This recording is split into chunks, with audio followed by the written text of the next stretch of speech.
Hey detectives! Welcome back. We've got another mysterious case to explore. The case of Neville and June Bamber. June and Neville became the owners of White House Farm. A Royal Air Force veteran, after many years of service, he transitioned to a position as the master of a small local court. In 1949, June married he at the age of 25, and that same year, they moved into their new farmhouse. Their dream is to have children and build a happy, close family. However, June could not get pregnant. After numerous attempts, they discovered that the issue was genetic, and they would not be able to have biological children. However, they did not lose hope and they were able to find a way to become parents. The Bamber family adopted 2 children from an orphanage. First, they adopted Sheila, who was just 3 months old, and a few years later, they adopted 6-month-old Jeremy. June and Neville cared for and educated their adopted children conscientiously, giving them all their love and tenderness. As Sheila and Jeremy grew up, they ensured they received a good education by sending them to prestigious private schools with high-quality standards. The Bambers' financial situation was very good, allowing them to take care of themselves and their children fully and comfortably. Like any family, June and Neville also faced problems in their relationship. Not having a biological relationship with your children can sometimes make the situation more complicated. However, for the most part, their family life proceeded smoothly, without any major conflicts. In 1985, Sheila was 28, Jeremy was 24, and their adoptive parents, June and Neville, had just turned 60. That summer was so peaceful, with everyone enjoying the sun and nature, until the early hours of August 7th. At 3:30 a.m., Jeremy was awakened by an unexpected phone call. When he answered, he was shocked when he heard his father, Neville, on the other line. Neville's voice was frantic and distressed. He struggled to explain that Sheila had gone crazy and have weapons. While Jeremy still didn't fully understand what was going on, the call suddenly lost connection. Alarmed, Jeremy immediately contacted the police, relaying what Neville had said. He also warned them that Sheila could be dangerous.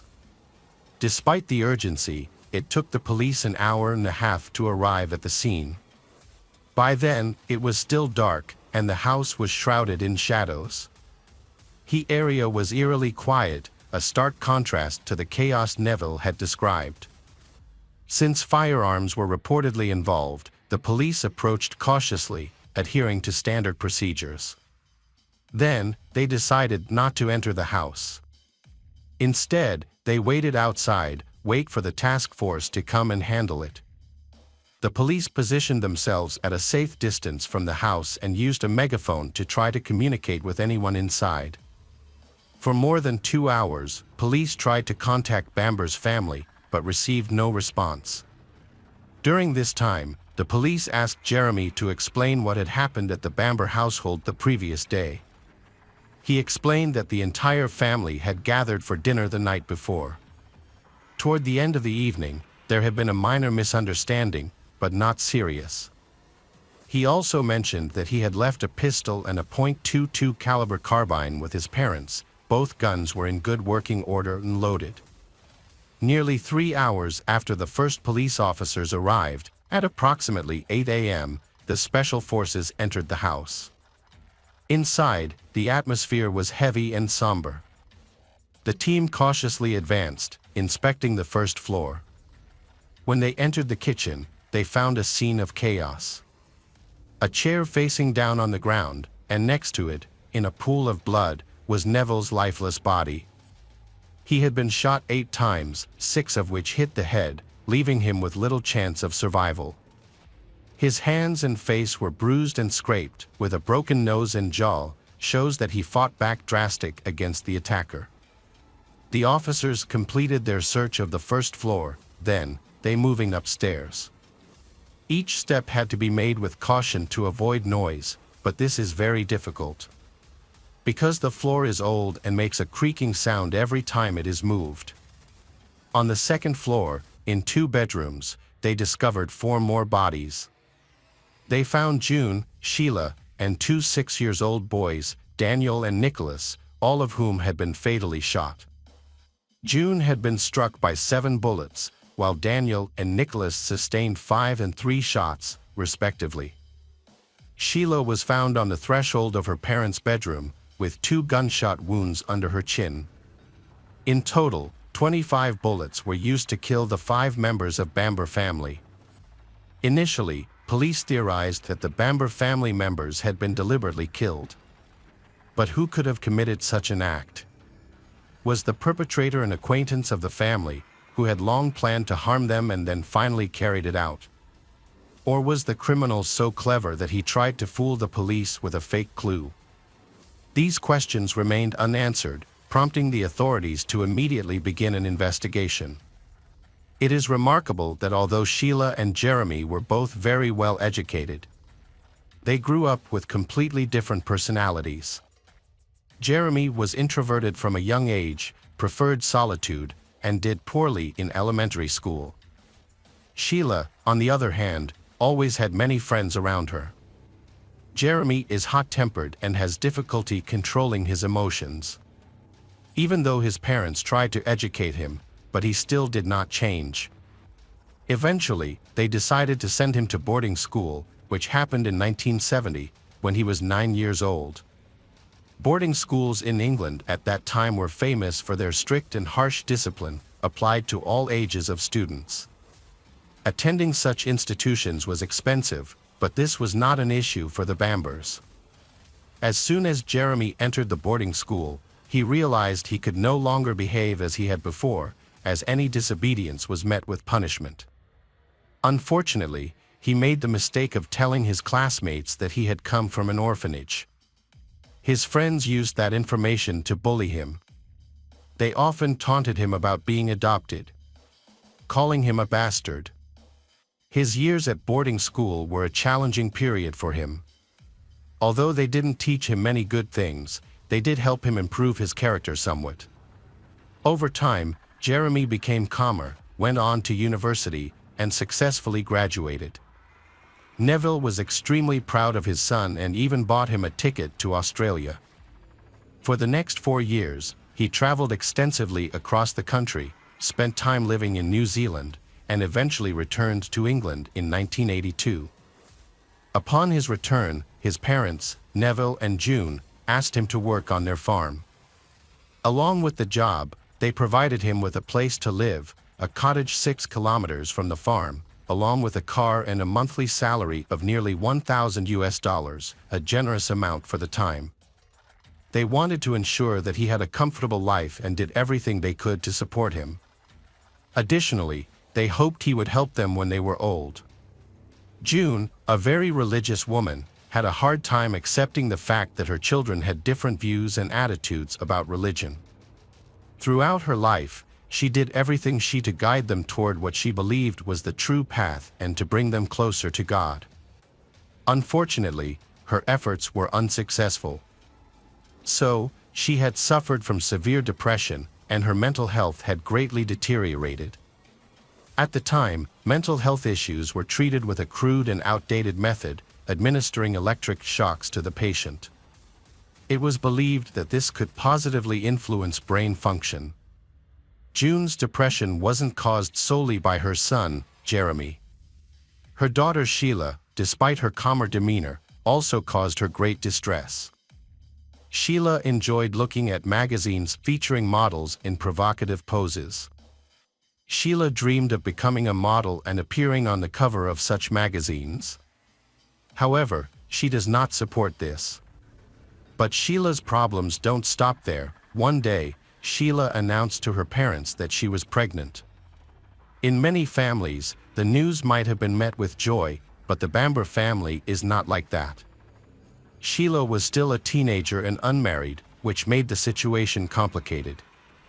June, her adoptive mother, faced a difficult decision. Should she pressure Sheila to have an abortion? As a Christian, June could not condone abortion, but at the same time, allowing the child to be born is unacceptable. Then, June told Sheila to make her own choice, but on the condition that if she had an abortion, no one in the family would know. This makes the relationship between June and Sheila more and more tense.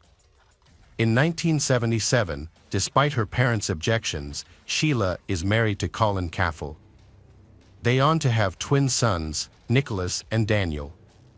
Initially, their family life seemed happy, but Sheila began to suspect Colin of infidelity. Her suspicions were correct, and she eventually filed for divorce. In 1982, they are officially divorced, which had a devastating impact on Sheila's mental health. She couldn't bear the shock from the divorce, so she fell into depression, and she was eventually admitted to a mental hospital for treatment. Nicholas and Daniel were sent to an orphanage, where they stayed for nearly 2 years. During this time, Sheila's mental health deteriorated further. She became increasingly anxious, frequently spoke about ending her own life and that of her children, whom she believed were possessed by the devil. She was diagnosed with paranoid schizophrenia. Meanwhile, Sheila and Jeremy seemed to swap positions with each other. Jeremy, who was a rebel for years, now lives a peaceful and stable life. In 1985, Sheila reconciled with her ex-husband, Colin. Together, they removed Nicholas and Daniel from the orphanage and start a new life together. In August, Neville and June invited Sheila and her family to visit, so they could reunite with their grandchildren, Daniel von Nicholas. They hadn't seen their 2 nephews in a long time. They decided that the family would spend a week together, after which Colin would take the boys on a trip to Norway. On Tuesday, August 6, 1985, Colin brought the boys to the family farm. And everyone gathered at the Bamber house. The day was filled with joy. There was a family dinner, a happy atmosphere, and delicious food. Later, Neville and June asked Sheila to take Daniel and Nicholas back to the orphanage, arguing that she couldn't provide them with a proper education. This suggestion angered Sheila. She replied that she would make the decision herself.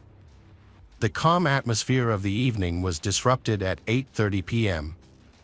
Around the same time, Jeremy left the house.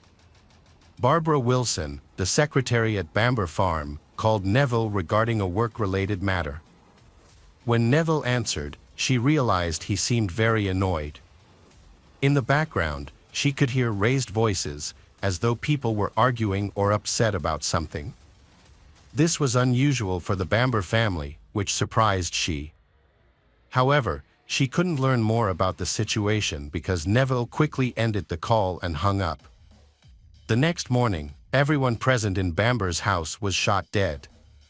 Jeremy, the only survivor, was informed of the tragedy. Overcome with grief, he couldn't hold back his tears. Investigators treated him with respect, allowing him time to gather himself before beginning their questioning. Jeremy shared everything he knew, including the hardships Sheila went through, and the argument that had occurred at the dinner table on the evening of August 6, shortly before he decided to leave the house. At first glance, the crime that Sheila committed seemed to be an act of desperation and impulsivity, because at the time, she was suffering from mental illness. After hearing Neville and June's suggestion that she should return her 2 sons to the orphanage, she felt the interference in her private life was unacceptable.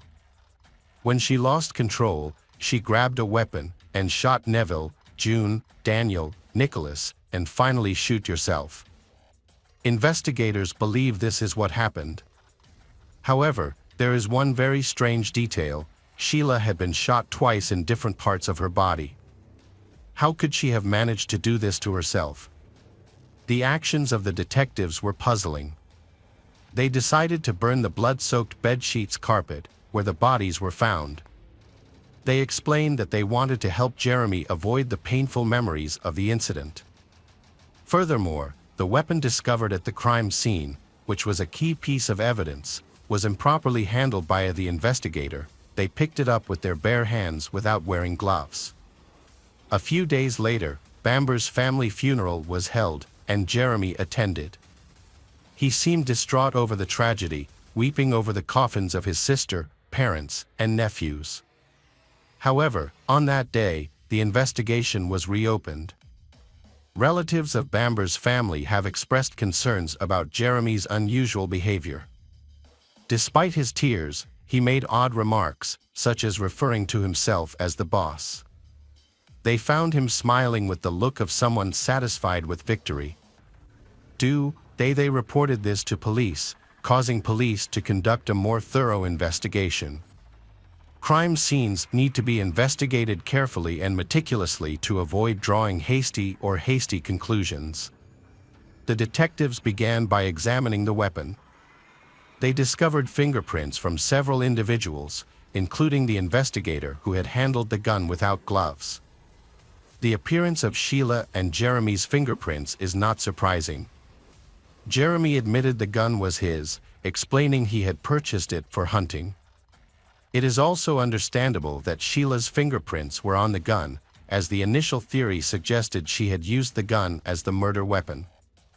A few days later, Jeremy's cousin secretly went to the Bamber family home to search the house. He convinced that Sheila was not involved in the murder.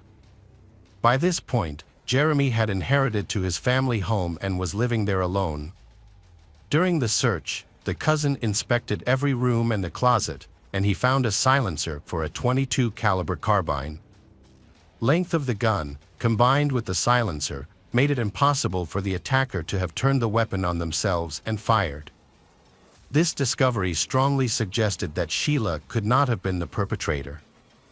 If Sheila had fired the gun without the silencer, a new question arises: why were traces of blood found on the end of the silencer? Sheila, who had been shot twice and was bleeding, could not have removed the silencer and hidden it deep in the closet. This suggests that the silencer was attached to the rifle in the murders. From this point, everything started to become clear. Julie, Jeremy's girlfriend, suspects him of being involved in killing his family. She contacted investigators and shared some information. She revealed that on the night of August 7th, Jeremy had called her, saying there were problems. However, when she tried to ask what was wrong, he abruptly hung up. She also recalled that shortly before the murders, he had repeatedly complained about his family. Most importantly, she revealed that the Bamber family had drawn up a will, which stated that all assets would be passed on to their children after their deaths. This made Jeremy very angry. He did not want to share the inheritance with his sister, Sheila. In addition, Jeremy also told Julie that he wanted to kill his family and blame it on Sheila, a mentally ill person. She reported all of this to the police, not because she wanted to help the investigation, but because she was feeling angry, so she had just learned that Jeremy had a new girlfriend. However, there is no direct evidence to prove Jeremy's guilt. He tried to mislead the investigation. He gave the police the name of a suspect, a plumber he'd have hired. However, when investigators questioned the plumber, they learned that he was completely innocent. He also has a solid alibi, helped to remove any suspicion against him. As a result, Jeremy Bamber became the primary suspect. He was taken into custody due to his inability to provide an alibi. However, the police released him after failing to find evidence linking him to the massacre. Surprisingly, he was allowed to leave the country. After inheriting the property, Jeremy's financial situation improved a lot. He sold Neville's car and to Saint-Tropez, France. Upon returning to England on September 29th, he was arrested and charged with the murder of the Bamber family. The trial began on October 3rd. One of the main points raised in court was about Neville's injuries. His body showed multiple bruises, suggesting that he had tried to defend himself from an attack. The medical examiner speculated that the injuries were caused by the same .22 caliber carbine. Sheila, a petite and frail woman, it seemed unlikely that she could have inflicted such severe injuries on her father. In contrast, Jeremy appeared capable of doing so. Neville's body showed signs of a struggle, with multiple bruises. Sheila also received several blows, but there were no signs of a struggle on her body, and her nails remained intact. The defense countered these arguments that believed that Sheila suffered from mental illness, which made her the prime suspect, capable of committing a five-fold murder. They emphasized that she grew up on a farm, was skilled at handling guns, and was an experienced target shooter. Additionally, Jeremy's lawyers highlighted that Sheila's blood was fresher than the rest of the family's, so they claiming that she ended her life after killing others. This, they argued, could have been due to guilt or the sound of approaching police cars. However, the prosecution disputed these claims. If Sheila had been the killer and then end her life, then the policeman on duty near the house, they will hear the last gunshot. However, no sound was detected. Furthermore, Sheila could not have pulled the trigger with the silencer attached, as it would have been out of her reach. The silencer was also found in a closet, rather than on the carbine where it logically should have been. The defense is in a difficult position because it has no arguments to refute the prosecution. According to the prosecution's argument, the motive for the murder stemmed from Jeremy's anger when he learned the contents of the will. In the will, the inheritance was divided equally between him and Sheila.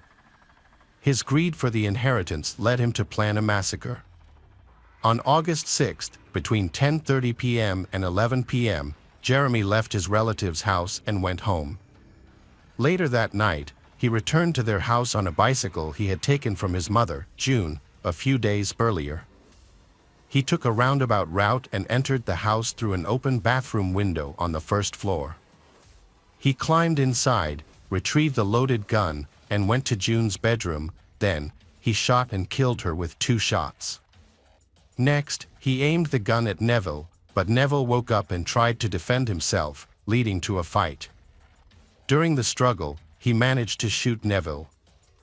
After killing Neville, Jeremy returned to the bedroom and killed Sheila and her 2 children, Daniel von Nicholas. He then staged the scene to make it look like Sheila was the perpetrator, he placing the carbine in her hands. With his crime complete, he left the house on his bike. He called his girlfriend, Julie, almost revealing what he had done, and then called the police to report that Neville had allegedly called him. However, if Neville was threatened with a weapon, he would contact the police, not Jeremy. Jeremy's actions seemed to make everyone feel strange.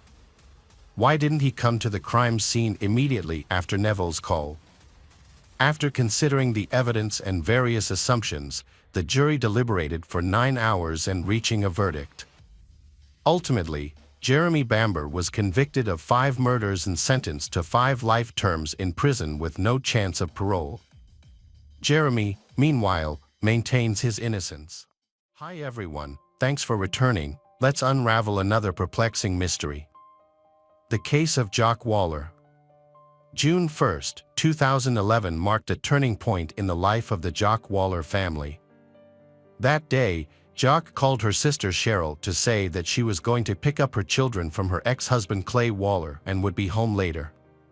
However, Jock never returned and did not call back. After trying to contact her sister without success, Cheryl became increasingly worried. To address her concerns, she drove to the police station around 7 p.m. At the station, Cheryl announced that Clay Waller had killed younger sister. It was a shocking statement for all the police, as Jock had only called Cheryl a few hours earlier and there was no reason to be alarmed and assumed that she was in trouble. But it turned out that Cheryl's hunch was correct, and her sister Jock was indeed caught up in a macabre story. So what happened to Jock, and what made Cheryl really believe that Clay Waller had killed her sister even before Jock was reported missing? Jock was a sweet, kind, and caring girl when she met Clay, and they hit it off. Clay had a stutter that caused some people to make fun of him, which made him feel self-conscious. Jock, however, was different. She never made fun of him and always protected him, making sure he didn't get hurt. That was her nature. She protected the vulnerable, fought against injustice, and helped people. As their love blossomed, Jock and Clay became closer and eventually married when they were in their 30s. They bought a small house in Sanguine View, Missouri, and Jock was building a family there. Jock had a successful career, unlike her husband, whose life was constantly failing and couldn't stay in one place for long. As a result, Jock was the sole provider for the family. She had always dreamed of having children, and when she found out she was pregnant, she was overjoyed. She was even more delighted to learn that she would be having triplets. The couple welcomed 2 daughters, Avery and Addison, and a son named Maddox. Caring for 3 newborns at once was a huge challenge for Jock, but she did not complain. Instead, she took on the responsibility alone, as her husband seemed indifferent to the children. Clay took a job at the sheriff's office to support the family while his wife took care of the children, but he did not stay long. He was fired after a year, and during that time, only Jacques' parents and sister helped her with the children so she could rest. After Clay lost her job, Jock began working to support the family. Despite having a child, Clay did not change his habits and showed little interest in his family or his job. Occasionally, he took on a part-time job, but it did not bring in the income they needed. He seemed content to live off Jock, who worked 40 hours a week while still caring for the children. Jock's career took off, leading her to a management position at an insurance company. However, this success only made her husband more comfortable, and he decided not to worry about money anymore. Instead of appreciating his wife, Clay abused her in every way possible. He insulted her, called her worthless, and told her that no one wanted her. He had affairs with other women. Jacques' parents and sister were extremely outraged by her husband's behavior and convinced her to divorce him. However, at that time, Jacques was not ready for such an extreme choice and tried to keep her family together. Every day, any hope of saving her marriage went up in smoke before her eyes. A few years later, the couple began to have problems. They were in financial trouble because her husband was not working and Jacques' salary was not enough to support their growing family. The mortgage debts kept mounting and they were in danger of losing their home. Jacques decided to move in with her sister, while her husband stayed with a friend. By this time, the children were a little older and Jacques made the difficult but necessary decision for herself to get a divorce because she felt that she and the children deserved a better life. She talked to her husband about it, and at first, Clay took the news calmly. However, he later changed his mind and refused to divorce. Clay began to threaten Jacques. At first, the threats were indirect and vague, but eventually, he directly threatened her life, claiming that divorcing him would be a death sentence for her and the children. This scared Jacques, but she did not give up on her decision. She could not continue living this way and sought to distance herself from her husband. Jacques confided in her family about Clay's behavior and kept a diary of his disturbing actions. She also noted that her husband had been following her. At the time, Jacques and the children were staying with her sister.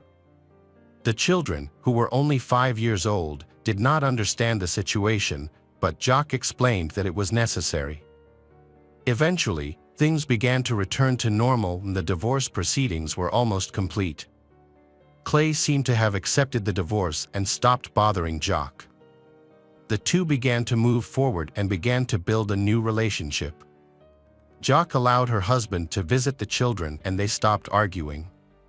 On June 1, 2011, Clay and Jacques scheduled a meeting at the lawyer's office to discuss the final important details of the divorce.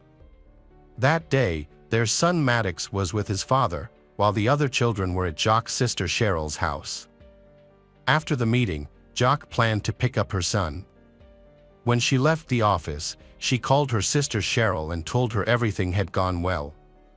She drove to Clay's house to pick up her son and then made plans to return to her sister's house. That was their last conversation. Jacques, 39, never heard from her again. Over time, Cheryl grew worried and started calling Jacques, but she didn't answer. Cheryl then tried calling Clay, but he didn't answer either. Cheryl suspected that Clay might have done something to Jacques, so she texted him, "If I don't hear from Jacques in 5 minutes, I'm calling the police." Clay immediately called her back, asking what was wrong. Cheryl replied that he knew exactly what she meant.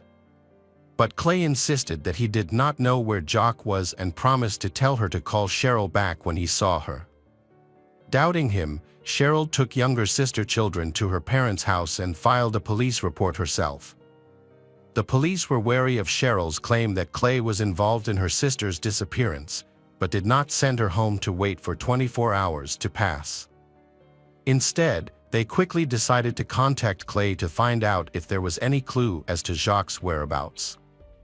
They called Clay, and he said that he had lunch with Jacques.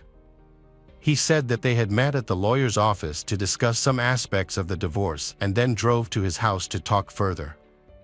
He said they had a chat and then he went to the store. When he returned, Jacques' car was gone and he assumed that she had left. According to Clay, their son Maddox was in Illinois with his new girlfriend at the time, and Jacques knew this and was not concerned about their son. He insisted that she had come to his house just to talk, not for their son. Clay's words seemed hard to believe. Jacques had made it clear to her sister that she had come to Clay's house for her son. She had no intention of discussing anything with him, especially since she would not allow her son to be with another woman so far away. She would have been furious with Clay in that situation. Cheryl did not believe the story. She convinced the police that Clay was lying and hiding something, and that things were indeed serious.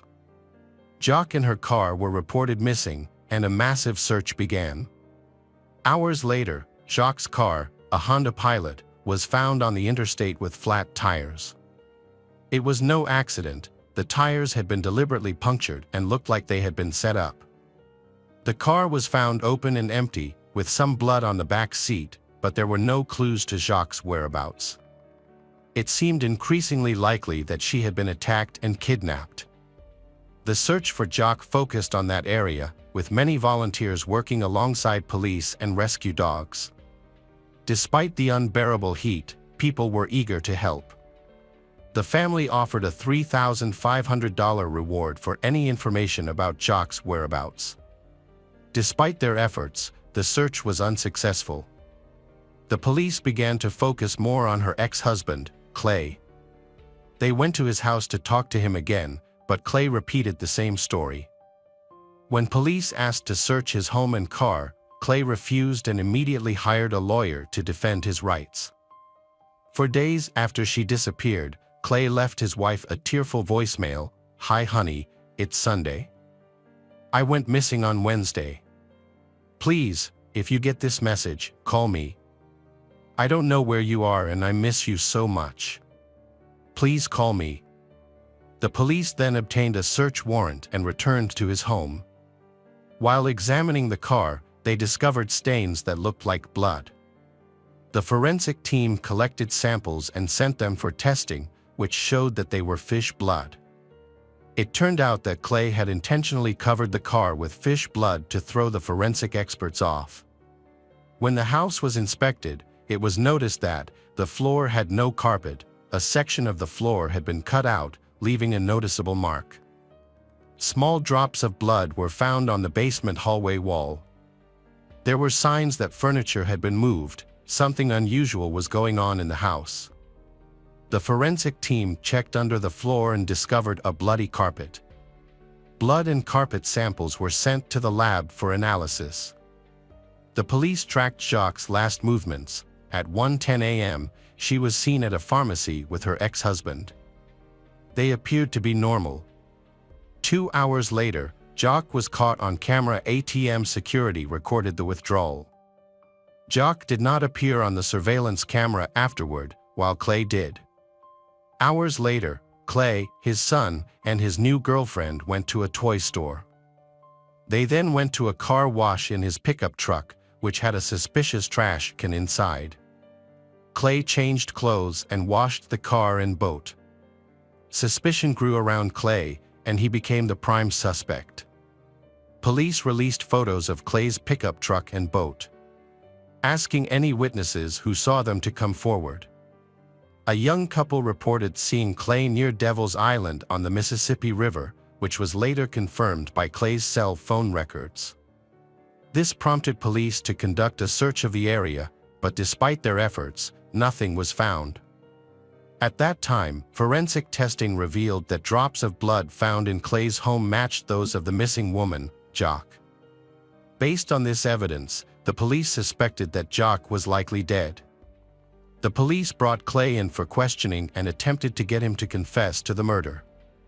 However, he refused to admit to any wrongdoing, instead claiming that it was old blood from a domestic violence incident in the kitchen.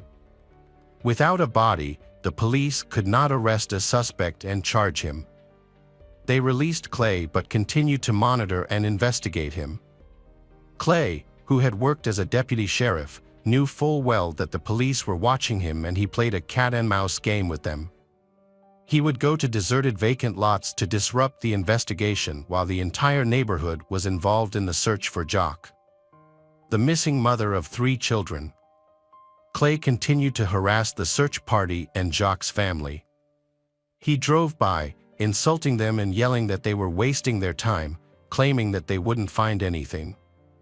His defiant behavior raised more and more suspicions. Meanwhile, Jock's sister, Cheryl, sought custody of the triplets, fearing for their safety as Clay was their father. Clay's erratic behavior eventually led to Cheryl gaining custody, which angered him even more. He began threatening Cheryl with violence, even posting about it on social media. Cheryl recorded these threats and reported them to the police. Nearly 5 months after Jock's disappearance, police arrested Clay and charged him with making threats to death. Although he admitted to the charges, Clay claimed he acted out of anger and despair over losing custody of the children, with no intention of harming Cheryl. He believes he is the victim in this situation. During the investigation, police discover that Clay is being accused of stealing $50,000 from a previous company and stalking a man. Despite this, Clay denies any involvement in Jock's disappearance. When questioned, Clay claims that Jock's new lover, Harry, is responsible for her death. However, police investigate Harry and discover that he has a solid alibi, eliminating him as a suspect. The evidence points to Clay, but he continues to deny any wrongdoing. He is eventually sentenced to 5 years in prison for threatening his wife's sister, Cheryl. Police continue to investigate Jock's disappearance, searching Devil's Island but finding no trace of her. 2 years after her disappearance, police had gathered enough circumstantial evidence, including video footage and blood found in Clay's home, to charge him with Jock's murder, even though her body had never been found. It was a risky move, because if they lost, the DA's office would not be able to charge him a second time. However, the prosecutor was determined. Clay, after consulting with his attorney, made a deal with the prosecutor to reduce his sentence. Clay offered to plead guilty to murder and provide a burial site. Jock's family agreed to the deal because it was important to find her body and give her a proper burial. Clay led police to his ex-wife's burial site. It was located in a remote location on a sandbar on the Illinois side of the Mississippi River. The initial investigation was hampered because Clay could not remember the exact tree in which he had buried Jock's body. However, he eventually revealed that he had placed a bag of fertilizer on top of her grave. A gardener pointed out that large amounts of fertilizer could kill trees, leading the police to focus on 3 dead trees in the area. When they dug up the grave, they found Jock's body under one of the trees, wearing the same clothes she had last worn. The woman was identified from dental records as Jock Waller. The discovery of Jock's body brought closure to her loved ones, who were finally able to hold a funeral for her. Ironically, the ceremony was held on her parents' 50th wedding anniversary. At this time, Cheryl had to tell her children that their mother had died and that their father was responsible for her death.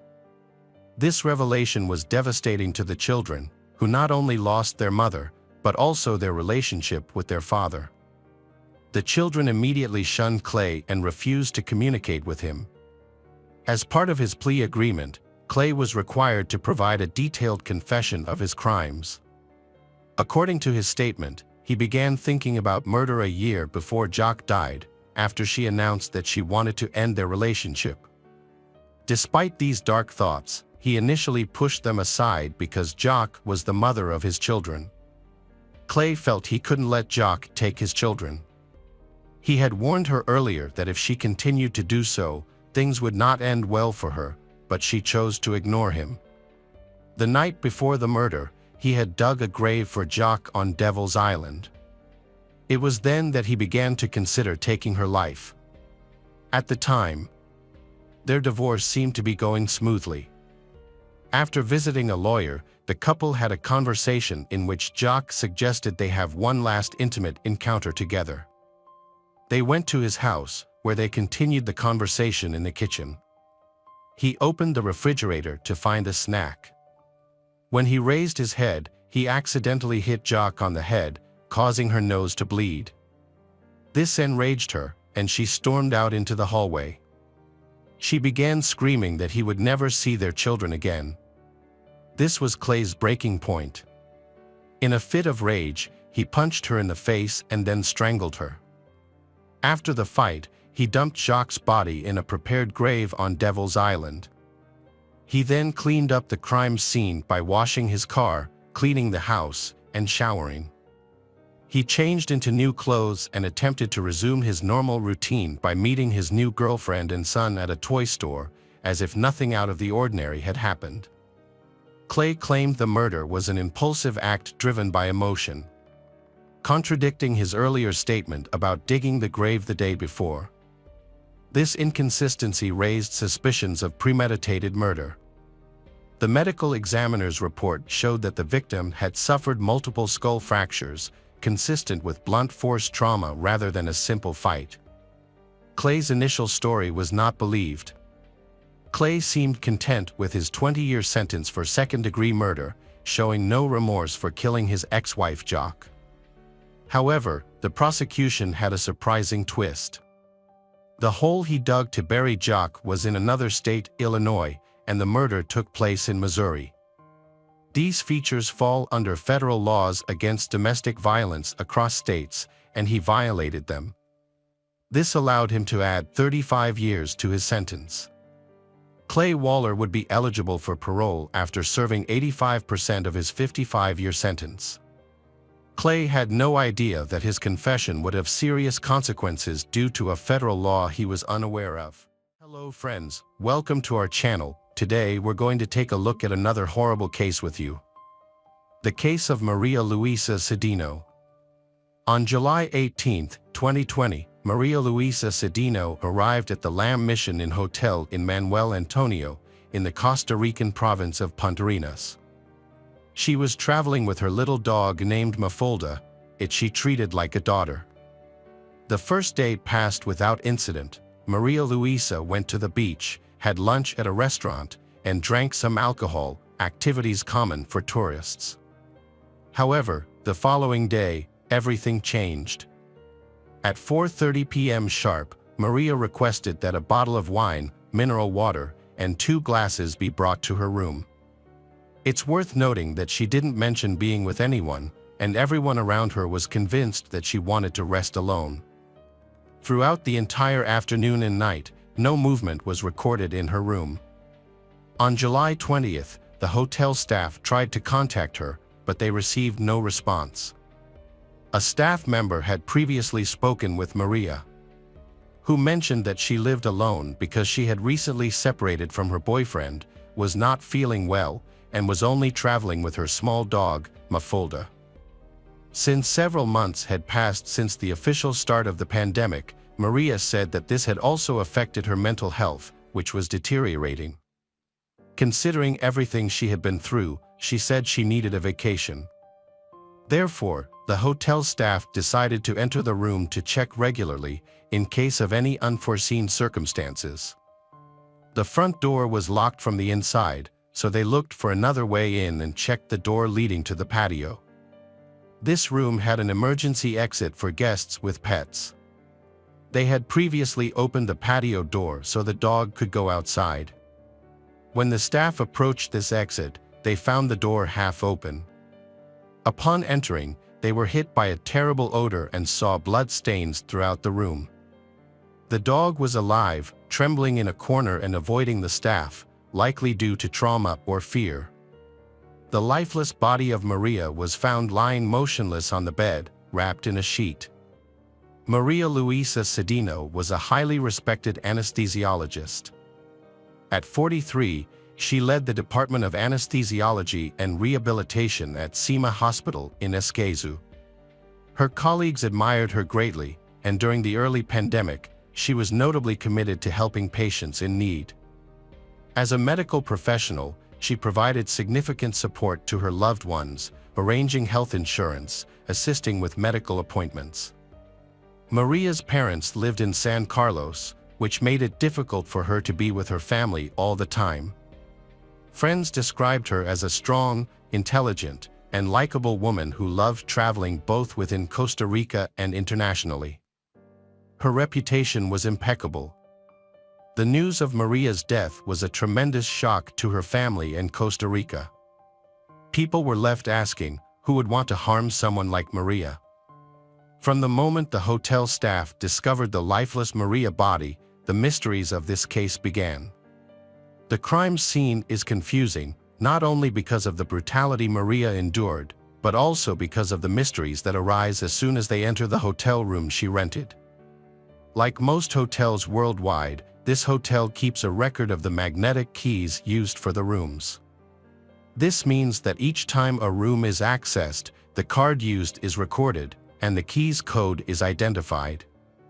This system allows they to determine whether the person accessing the room was a guest or a hotel employee. In Maria's murder, there was no record of any other keys being used other than hers. Maria had entered her room alone the previous night, with no one else entering through the main door.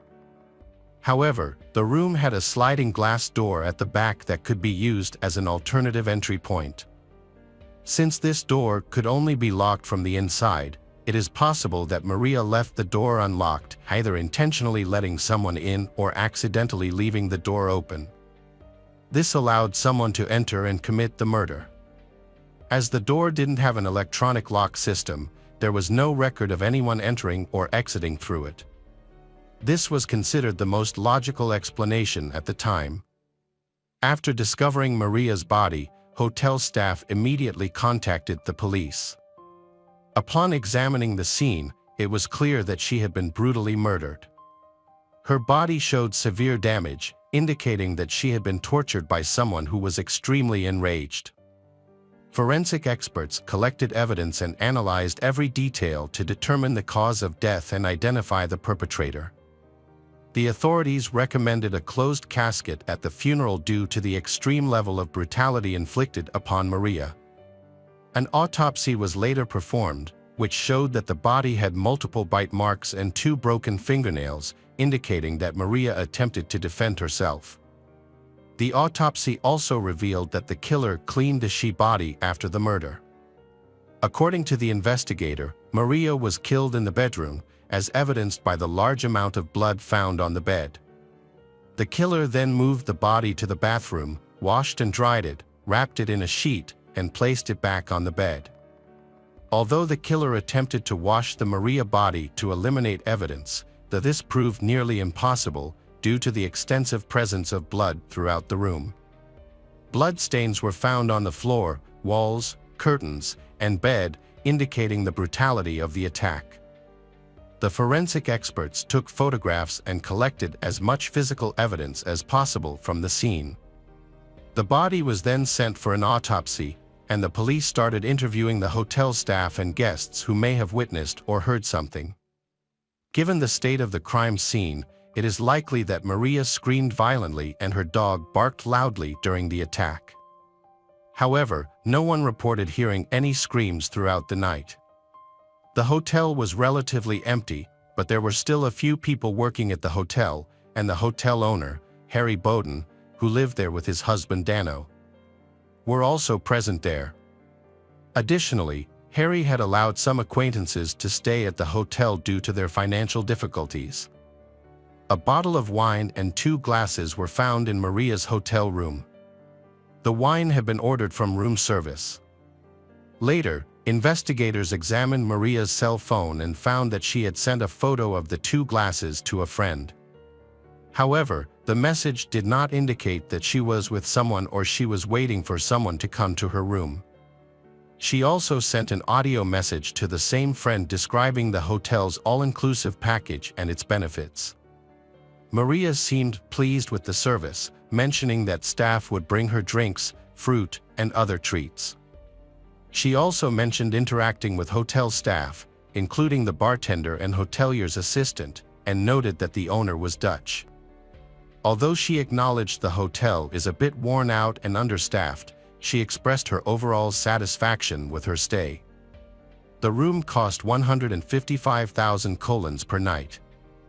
Authorities investigating Maria's murder spoke with her friends and relatives to identify suspect. They discovered that she often ordered 2 glasses, even when alone, to have one for alcohol and one for water. This suggested she wasn't waiting for anyone at the time of the attack.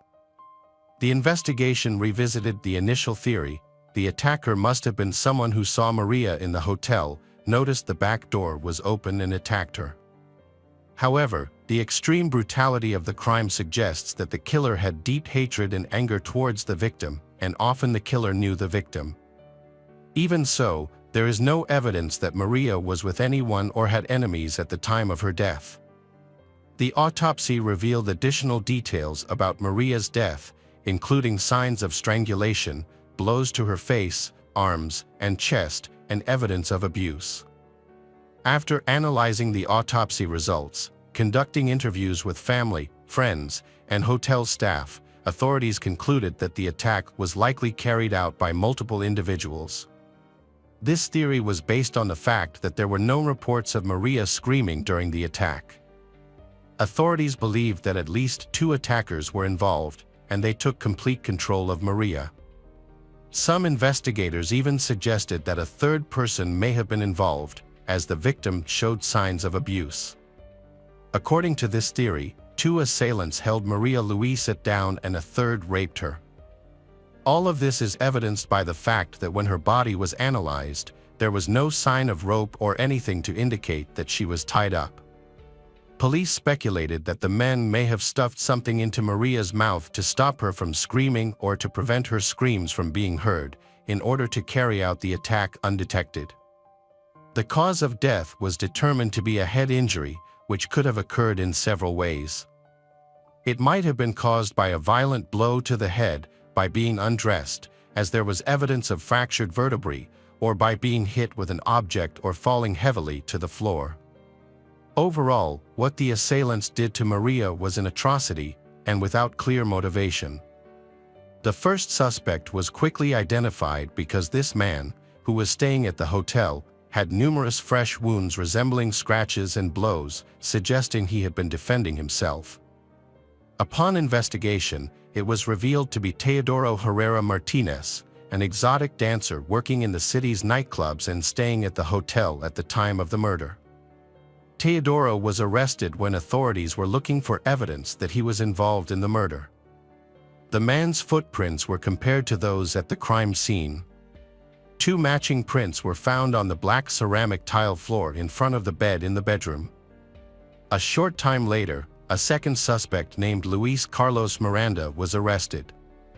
A hotel security guard had seen him walking in the hallways at night with Teodoro. Because Torreira was already in custody, Luis needed to be questioned to check for any links to the case. Additionally, tests revealed that his dental records matched the bite marks on Maria's body.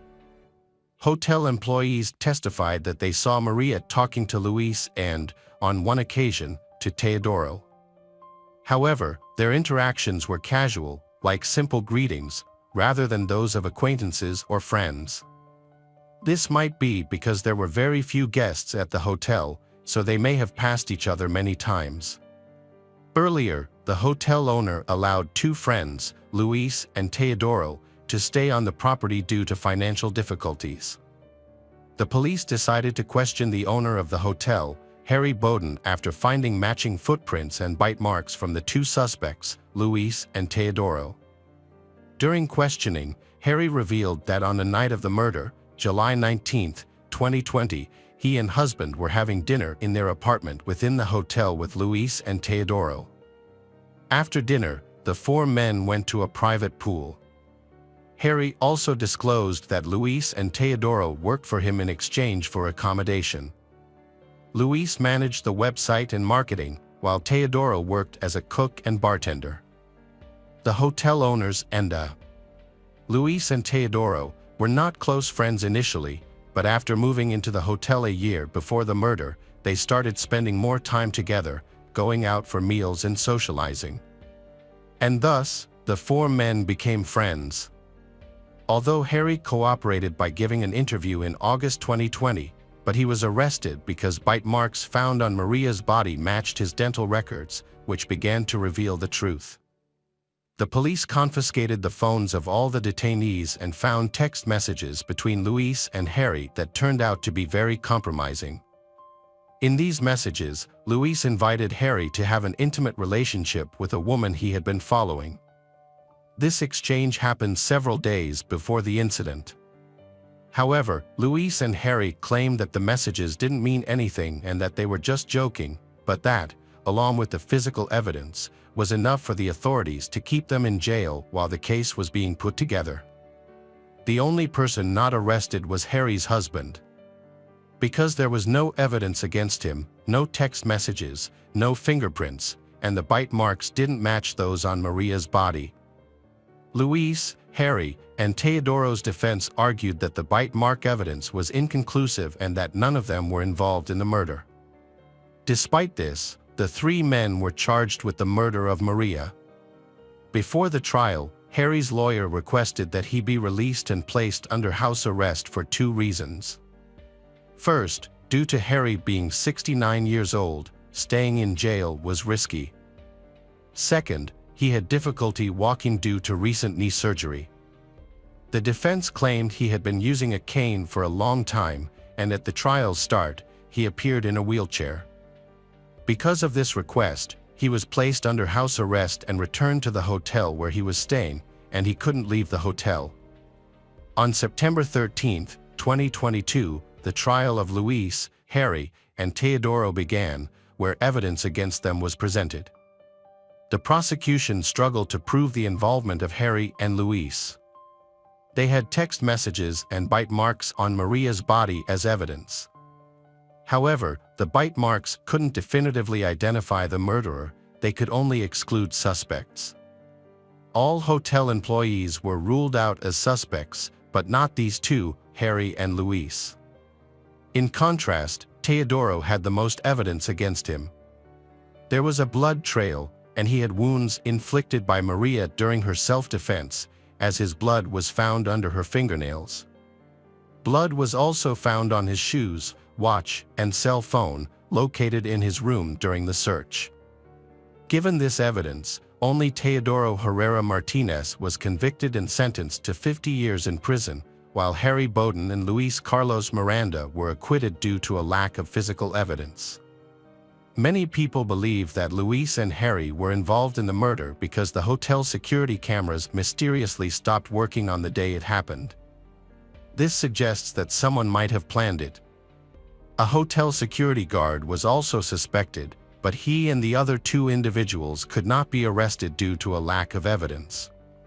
Strangely, the guard left for another country after the murder, even though the police asked him to attend the trial as a witness.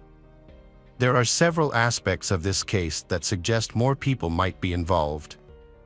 For example, two guests told the police that the hotel experienced a power outage for many hours on the night of the murder, which may have been intentional.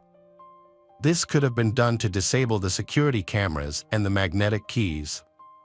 A peculiar detail is that 9 days after the murder, investigators searched Harry's private office, which may have given him enough time to destroy any evidence. They not only analyzed text messages but also looked at Luis and Harry's social media accounts, where they discover discussions about an idea directly related to how to find Maria's body. Legally, Harry and Luis are presumed innocent. The only person imprisoned for this murder is Teodoro Herrera Martinez, who is awaiting a new trial to see if his sentence can be reduced. Although the case is solved, but the Maria family suspects something is being hidden. They suspect a defense or cover-up.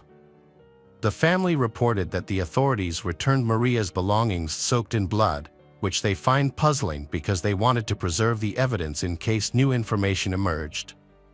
They are satisfied with Teodoro's conviction but not with the acquittal of Harry and Luis. Welcome back, mystery lovers. Today's case is going to keep you on the edge of your seat. The case of Kimberly Wenger. Kimberly Wenger was born on September 25, 1963, in Bloomington, Illinois, USA. She grew up in a family of 3 siblings. However, her parents' relationship deteriorated, eventually leading to a divorce and her mother having to take care of the children. Kimberly was healthy, beautiful, and very active. She was a member of the cheerleading squad at her school, where she was quite popular. She regularly attended cheerleading camps and was highly regarded by both teachers and students. Her outgoing personality and beauty made it easy for her to make friends and socialize with her peers. Kimberly aspired to become a film actress and even achieved some success in this field. Notably, she appeared as an extra in the famous film Grand Vue. The filming took place in 1983 in Panty, Illinois, where Kimberly decided to try her luck, and it paid off. This experience became one of the most memorable moments of her life. During this time, Kimberly's mother fulfilled her long-cherished dream of owning a business by purchasing a bar with her grandmother's inheritance. Kimberly joined her mother, hoping to become part of the business.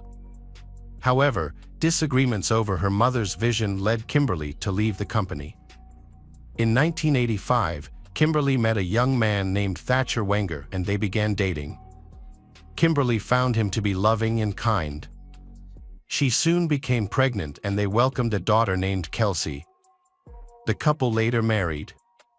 Unfortunately, after the wedding, Thatcher's behavior changed, he becoming more cruel.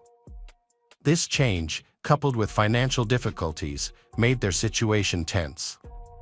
Despite taking care of the children, Kimberly found their finances inadequate and wanted to work part-time. However, she faced challenges in finding a suitable job. The family situation worsened and the couple later divorced. Kimberly soon began dating another man, Dale Fosdick. However, this relationship also failed. Dale admitted that he wanted to end things as soon as he learned that she was pregnant with his child. Not ready to be a father, he decided to disappear. Kimberly was devastated by the news because she had hoped to start a family with him. Her friends said that after the breakup, Kimberly felt abandoned and anxious because of 2 failed relationships. In the midst of this turmoil, Kimberly seriously considered terminating the pregnancy but ultimately decided to keep the baby. She gave birth to her second child, a boy named Logan. Although he broke up with Dale, he later showed up and agreed to support his son. He paid a small amount of child support from his salary, but he was not reliable in this regard. Dale was often late with his payments. They were inconsistent and clearly not enough to live comfortably and raise a child. As a result, Kimberly had to go to work while her friends took care of the children. At the time, Kimberly worked as a hairdresser. She also found extra income by working as a nanny and cleaning lady. This helped a little with the family's needs, but they were all on food stamps and lived quite poorly. Kimberly and her mother had a bad relationship, so her mother did not help her. When her son was very young, Kimberly met a pastor named Kurt Simon. They were both struggling financially, but despite their hardships, they developed a deep affection for each other and were happy together. Determined to find stability and face their challenges, Kurt loved Kimberly so much that he planned to adopt her children, and Logan even started calling him Dad. They seemed like a wonderful couple, happy and loving, unaware of the threat looming over them. On Saturday, May 22, 1993, at around 10:30 p.m., the couple returned home from a short trip. They had traveled to Quincy, where Kurt's parents lived, so his family could meet Kimberly and bless their upcoming wedding. During the trip, they also visited the university's theological seminary. Taking advantage of the opportunity, they arranged their engagement just a day before returning to Illinois. They gathered friends nearby to celebrate. Their relationship progressed quickly, and they seemed like the perfect couple. Close friends and family were thrilled about their decision, making this an important and joyful event for Kimberly and Kurt. Kurt returned in high spirits, eager to spend the entire weekend together. The following day, they planned to attend a concert featuring Kimberly's daughter, Kelsey. Kelsey, who studied at a music school, was recognized as a young prodigy. Her parents fully supported her and were eager to attend the event, intending to further encourage her by hosting a family gathering at a pizza parlor afterward. The couple arrived home in their family car and parked in the driveway. Kurt exited the car first to bring some luggage into the house. When he went back for the rest, he found Kimberly outside, smiling at him.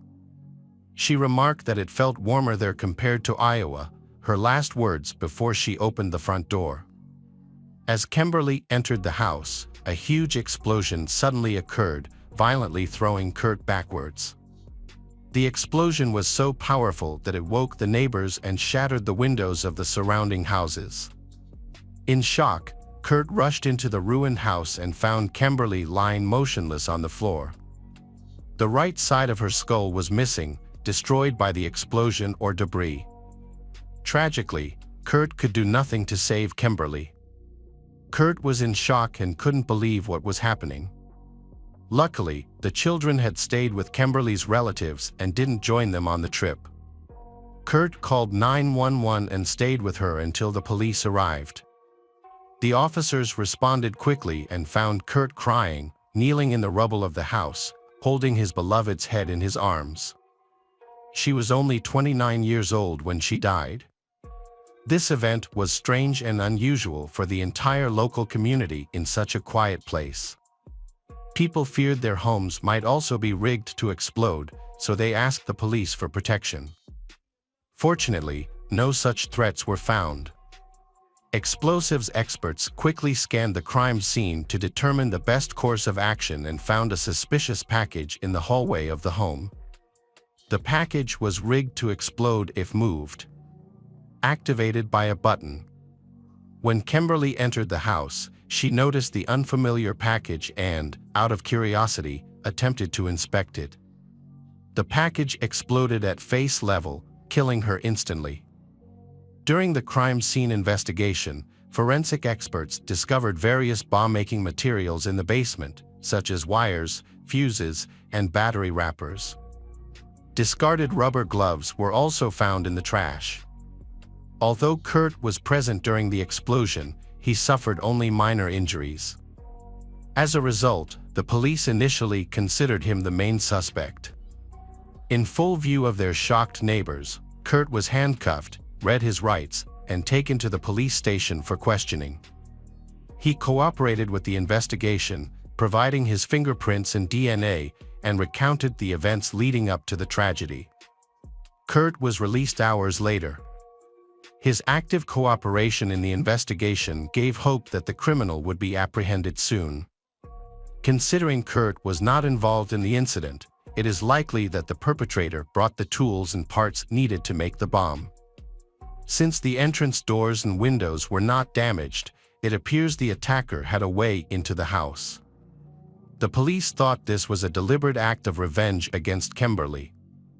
To avoid accidentally setting off the bomb while transporting it, the attacker probably put it together at the scene. The explosive was powerful and meant to destroy the house and kill everyone inside, which would also get rid of any evidence linking the attacker to the crime. Luckily, and some evidence was left intact, giving investigators important information. After Kurt was cleared of any wrongdoing by a solid alibi, the police questioned who would want to harm the Kimberly family. Kurt pointed them to Kimberly's mother, Cricket Lewis, who was now married to someone else and had a different last name. Kurt viewed Cricket as evil and the only person capable of such a terrible act. Cricket and Kimberly had a poor relationship, which prompted Cricket to resent Kurt. Kurt claimed that Cricket was only interested in running her bar and was indifferent to everything else. She was described as harsh and inexplicably hostile to others. Kimberly's relationship with her mother was strained and they rarely saw each other. Financial gain and power were very important to Cricket. She pushed her daughter to open a bar, allegedly making money through dubious means. Cricket inherited the fortune from her grandmother, who died suddenly despite being in good health. While the investigation was ongoing, no evidence was found to link Cricket to her grandmother's death, which was ruled to be due to natural causes. After Kimberly began working at Cricket's bar, she was exploited, receiving low wages and bonuses that were not as good as those of other employees.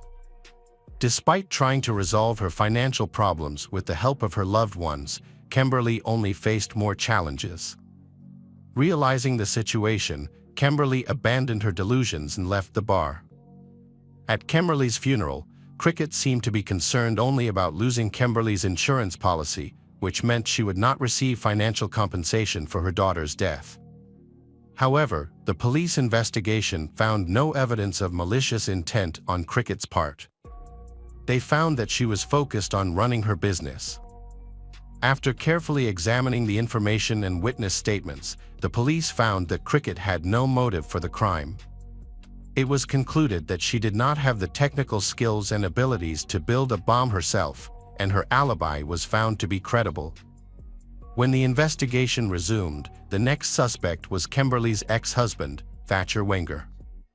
Kurt Thatcher had been involved in a custody dispute over Kimberly, making him a possible suspect in the planning and execution of the crime. Thatcher lived only 3 kilometers from the couple and worked as an engineer, suggesting that he may have had the skills and equipment to build an explosive device. However, after examining the relationship between Kimberly and Thatcher, police found that their interactions were generally friendly, with minor disagreements resolved through simple discussions. The investigation found that Thatcher had no motive for the murder and had a credible alibi that was verified. The next suspect was Kimberly's co-worker, Phil Hartman, whom she had accused of harassment in an earlier police complaint. Phil later threatened to retaliate aggressively. He admitted that he had tried to pursue a relationship with Kimberly, but she had a negative opinion of him, which led him to abandon the relationship. However, Phil also had a confirmed alibi, as he lived far from Bloomington and was out of town when the couple returned. Police also considered Logan's father, Dale Fosdick, a suspect. Dale, 31, lived on the east side of town, near Kimberly's home, and worked in the aircraft industry, assembling miniature models. Dale's expertise with equipment and ability to overhaul automotive engines made him a potential perpetrator. Police went to Dale's home with a search warrant, and he cooperated with their investigation. They found tools for assembling a device on the kitchen table, which looked suspicious. Police also discovered a large amount of components that could be used to make explosives. Several tools were confiscated, but the most notable was a pair of pliers, as the markings on the tool matched those found on bomb components in Kimberly's home. Dale also had receipts from Walmart for ammunition and other materials that closely resembled those used to make explosive devices. When the remains of the explosives were analyzed, a forensic scientist learned that they matched the components used to make explosives found at Kimberly's home. Initially, police had little evidence because most of it had been destroyed in the explosion. Forensic analysis required examining all of the evidence under a microscope. Finally, advanced methods such as gas chromatography and mass spectrometry provide direct evidence. One expert noted a distinctive design feature: 2 holes drilled into one end of the cap, which looked like the criminal's unique signature. Law enforcement databases have about 20 records of homemade devices used in crimes. with a handful matching this design. The attacker quickly assembled a random design that fit their target. Forensic experts continue to examine the remaining pieces of the device in detail. Police knew that most of the suspects had nothing to do with the massacre. Their efforts focused on proving the guilt of Dale, who had been found with suspicious items in his home. These items were stored in a basement workshop. Dale was a lonely young man living in a small house in the suburbs of Bloomington. He became upset when he discovered that his ex-girlfriend was engaged to someone else, which may have led to feelings of jealousy and revenge. This gave him a real motive for the crime, making him one of the few acquaintances of the victim to have such a motive. Forensic experts also identified other important details. The attacker used 2 different types of gunpowder, which when combined, increased the force of the explosion. A look at the crime scene showed that the explosion was so powerful that most of Kimberly's house was destroyed. Many who knew Dale believed that he could not have committed such a crime. Usually, such thoughts do not occur to good people. Police searched for any signs of cruelty or aggression in Dale's past before this violent incident. He had no history of violent crimes, legal problems, arrests for similar crimes, or drug addictions. According to many, he had recently shown concern for his child and was trying to improve his relationship with Kimberly. However, because of certain items found in his home, he became the prime suspect. He was arrested for first-degree murder and held in state prison while awaiting trial. The first trial was declared invalid due to insufficient evidence. During the hearing, a juror became ill and was unable to continue, leading to a second trial. At trial, the defense presented Dale as a devoted father and a kind, humble man, arguing that he was incapable of committing a heinous and vicious crime. His attorneys emphasized his role as a caring and loving father to convince the jury of his innocence. Dale initially objected to his girlfriend's pregnancy and fatherhood because he felt he was too young. When Kimberly decided to keep the child, he shunned her. However, he later realized his mistake and completely changed his attitude. He decided to accept paternity and aimed to restore his relationship with both his son and Kimberly, even hoping to marry her. Dale argued that there was no reason for him to harm the woman with whom he planned to start a family. On Dale's side, even the mother of the Kimberly supported him. Cricket was still convinced that her fiancé, Kurt Simon, was the murderer. The mother claimed that Kurt, who was aspiring to be a pastor, had recently become cruel and controlling towards Kimberly. This situation led to many disagreements, but there were clear inconsistencies in her claims because Kimberly rarely communicated with her mother and couldn't have known about their relationship issues. Cricket defended the Dale in every way possible. She highlighted that Dale showed her attention and tried to gain Kimberly's trust. He frequently visited to spend time with the child and had changed significantly for the better.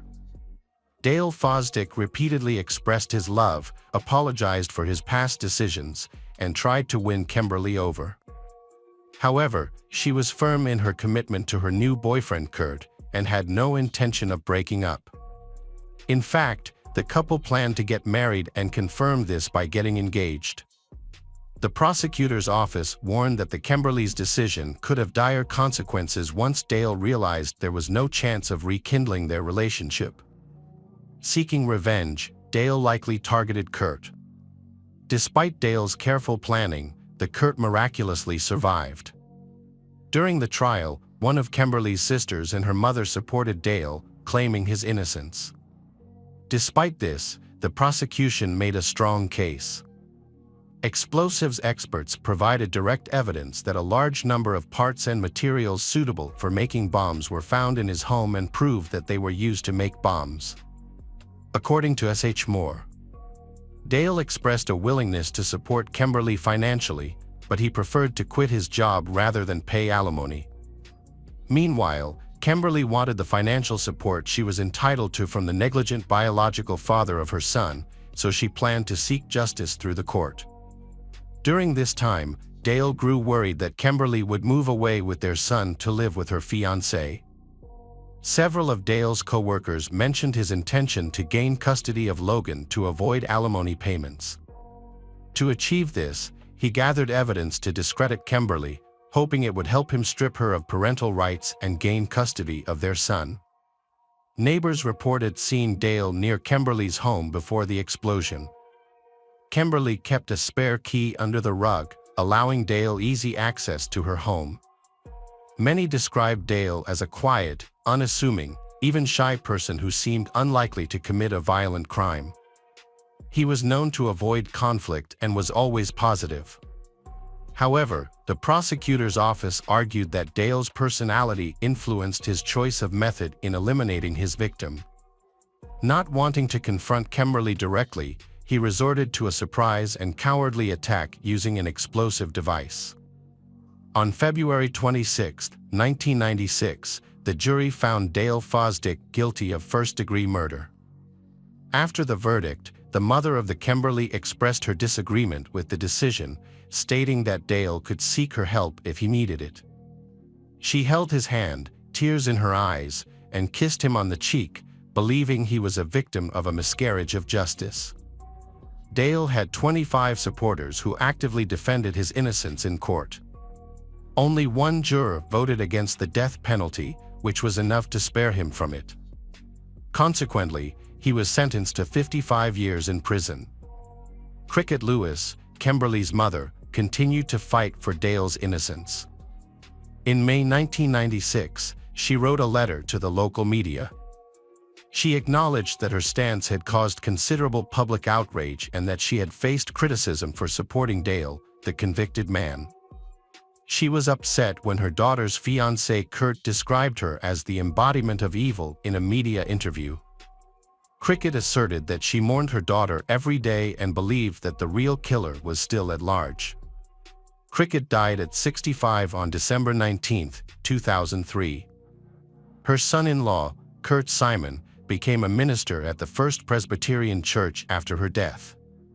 Right after her mother's death, Kelsey moved in with her father, Thatcher Wenger, at the Salvation Army and worked in homeless shelters. Thatcher passed away at 52 on November 27, 2003. Dale was in prison and died of natural causes at 48 in 2010. Logan graduated from college, joined the Bloomington Police Force, started a family, and has a child. Hello friends, welcome to our channel. Today we're going to take a look at another horrible case with you. The case of Sheila and Leon Britz. Our story takes place in a small town called PAF, South Africa, with a population of about 3,000 people. In 1979, Leon Britz was born there. He had a brother named Toki. Their father owned a local hotel and other businesses, providing a comfortable living for the family. Leon was a bright and hardworking student who excelled in school and was active in sports. As a teenager, he started working in the family's hotel, learning to manage the business and assisting his father. Once his brother was old enough, the Leon brothers worked together. The Leon were a close-knit family, respected throughout the area. When Toki turned 18, he left their small town, but Leon remained with his parents. Leon dreamed of taking over the family hotel business, which frequently hosted large events and parties. At one of these events, Leon noticed a stunning girl with chestnut hair and eyes. He couldn't stop looking at her and decided to introduce himself. However, the girl, Sheila, had just turned 14, although she appeared older, while Leon was already 25. Sheila was born on September 6, 1990, and was the youngest of 4 siblings. Suritha's family lived in poverty, and their situation became worse when her father died of a poisonous spider bite. Her mother was left to raise 3 children on her own. Sheila endured hardships with her family for many years. Suritha's family barely had enough money to buy food, making the future of the children very bleak. Then Leon, who came from a wealthy family, met Sheila and fell in love with her despite their large age gap. Shirtha, a schoolgirl, was also drawn to Leon. They started talking, and Leon pursued her with extravagance, taking her to fancy places and giving her expensive gifts. This left a strong impression on Shirtha, who was extremely grateful to Leon. She realized she could build a future with him without lacking anything. Their relationship blossomed as Shirtha enjoyed Leon's attention, and Leon loved her very much. A few months later, Leon expressed his wish to marry Shirtha, and his mother approved after meeting her. They then began dating officially, and their relationship seemed perfect.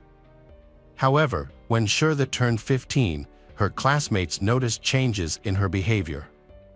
She started wearing loose-fitting clothes, avoided showing her belly, and became very shy, as if she didn't want to be approached. Eventually, Shirtha told Leon that she suspected she might be pregnant. Leon was very upset, as a pregnancy could result in accusations of statutory rape since he was already 26 years old. Leon, who controlled the relationship, had initiated their intimacy. To address Saritha's suspicions, he gave her money to visit the clinic, where the doctor confirmed she was pregnant with twins. When she told Leon the news, he became angry and insisted she not keep the pregnancy, giving her money for an abortion. Despite her hesitation, the pressure from Leon and their age difference compelled her to comply. She went to the clinic alone and followed Leon's demands.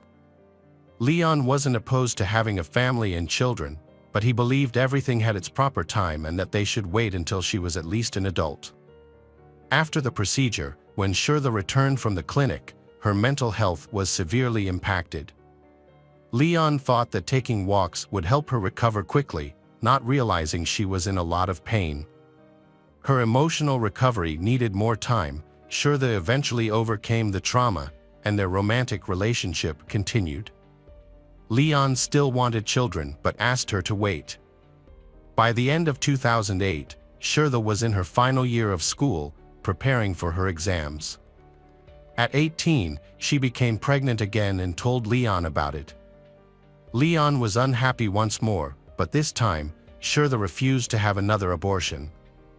She was now old enough to make her own decisions. Shirtha insisted on keeping the child and decided not to follow Leon's wishes. He agreed. She graduated from school in early 2009 while pregnant. Shirtha and Leon decided to get married. Although Leon was uncertain about marriage, they had come too far in their relationship, so they went ahead with the wedding. Shirtha had her first child a year later, twin boys. The couple was very happy. After the twins were born, Leon's father passed away, and his mother began to suffer from age-related problems that made it difficult for her to manage the family business. Leon and his brother decided to put their mother in a nursing home so that she could receive proper care. Leon then took full control of the hotel. During this time, he also owned a mining equipment store and a restaurant, both of which were aimed at serving miners by providing food at their workplaces.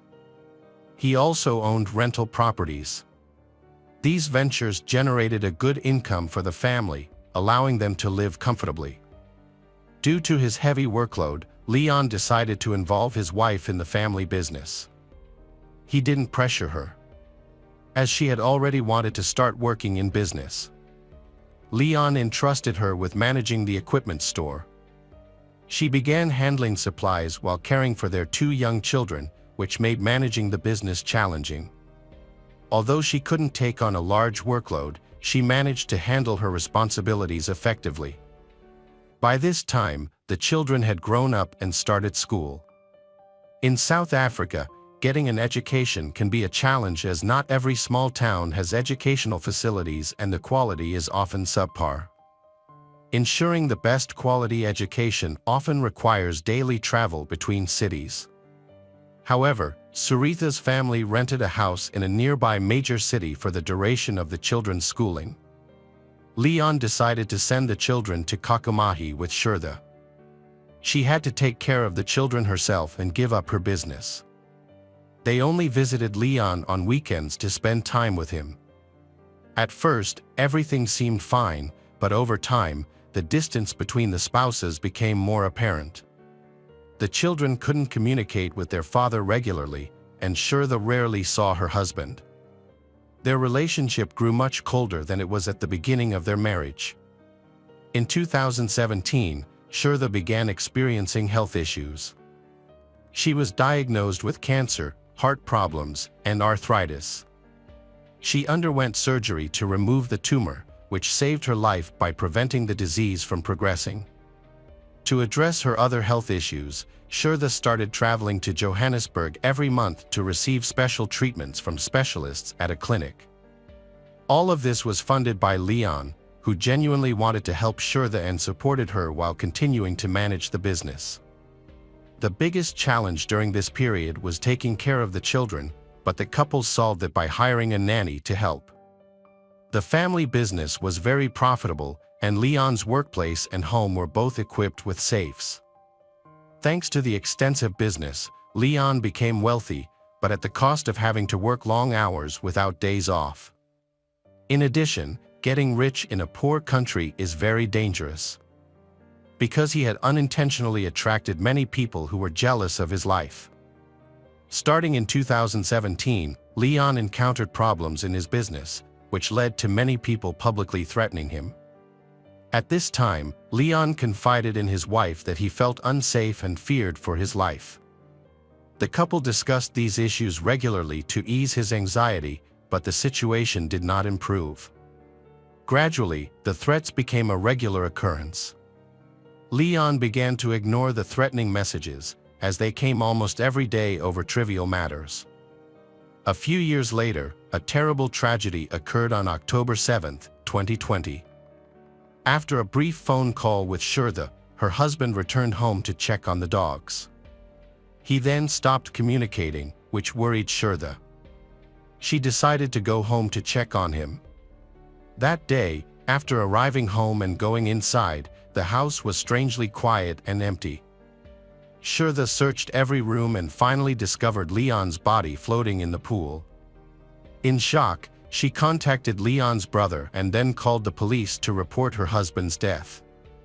Leon's brother and the hotel manager were the first to arrive at the scene of the tragedy, followed shortly by the police. It was clear that Leon's death was no accident. He had been brutally beaten before falling into the pool, suggesting that it was likely a targeted killing. Police quickly noticed that apart from a broken safe, no valuables had been stolen, despite the fact that there were plenty of items worth stealing in the house. This seemed unusual, as thieves usually stole anything of value. The case quickly attracted widespread attention and became a major topic in the South African media. Social networks are full of rumors and speculation. Rumor has it that the businessman has many serious enemies and has received threats. Some say that people who had quarrels with Leon may have been involved in the case. The police receive reports from random people every day, and it takes them a long time to process so many false complaints. Initially, Leon's brother Toki was suspected of being the culprit because he was seen at the crime scene shortly before Leon's death. The suspected motive was their mother's will, which was kept in Leon's safe, and Toki wanted to amend the document for fear of losing his inheritance. At the time, their mother was seriously ill and left a will. The police attempted to prove that there had been serious conflicts between them over the matter, but they were unsuccessful. Toki insisted that there had been no conflict, saying that his meetings with Leon were very normal and that they did not usually argue about money. Toki sought comfort from Sheila, who believed he was innocent and promised to find him the best lawyer. The housekeeper knew about the cameras in the house and informed the police, which gave them access to the footage. They also collected recordings from cameras at the entrance to the house. Briso Shurid, the housekeeper, was brought to the station to help identify the people in the footage. But she was unable to recognize anyone. The police had no solid leads. Leon's brother Toki remains a suspect due to a possible inheritance dispute, but without evidence against him, the case has been dropped. A few months later, Jacques van Vuren, 37, contacted the police and told the whole truth about Leon's murder. Because the criminal wanted to confess in exchange for a lighter sentence and agreed to expose all his accomplices. It turned out that in the Sheila family, things were not as rosy as they seemed. The couple's distance not only cooled their relationship, but also completely destroyed it. One day, Sheila took her husband's mobile phone and discovered photos of other women. At that time, she herself was unfaithful to Leon. Sheila was beautiful and attracted to many men. At the time of her marriage, she had a brief relationship with a lover. But during her medical treatment in Johannesburg, she developed a more serious relationship. She visited her lover every time she went to the hospital for treatment, during which time their relationship deepened. She considered leaving her husband. This seemed pretty straightforward since they lived in separate homes and rarely communicated. Not long after, she asked her husband for a divorce. It is unclear whether she simply wanted to end her relationship with her husband to be with her lover or whether she intended to marry him. Leon did not know about the betrayal, but he was shocked by his wife's desire for a divorce.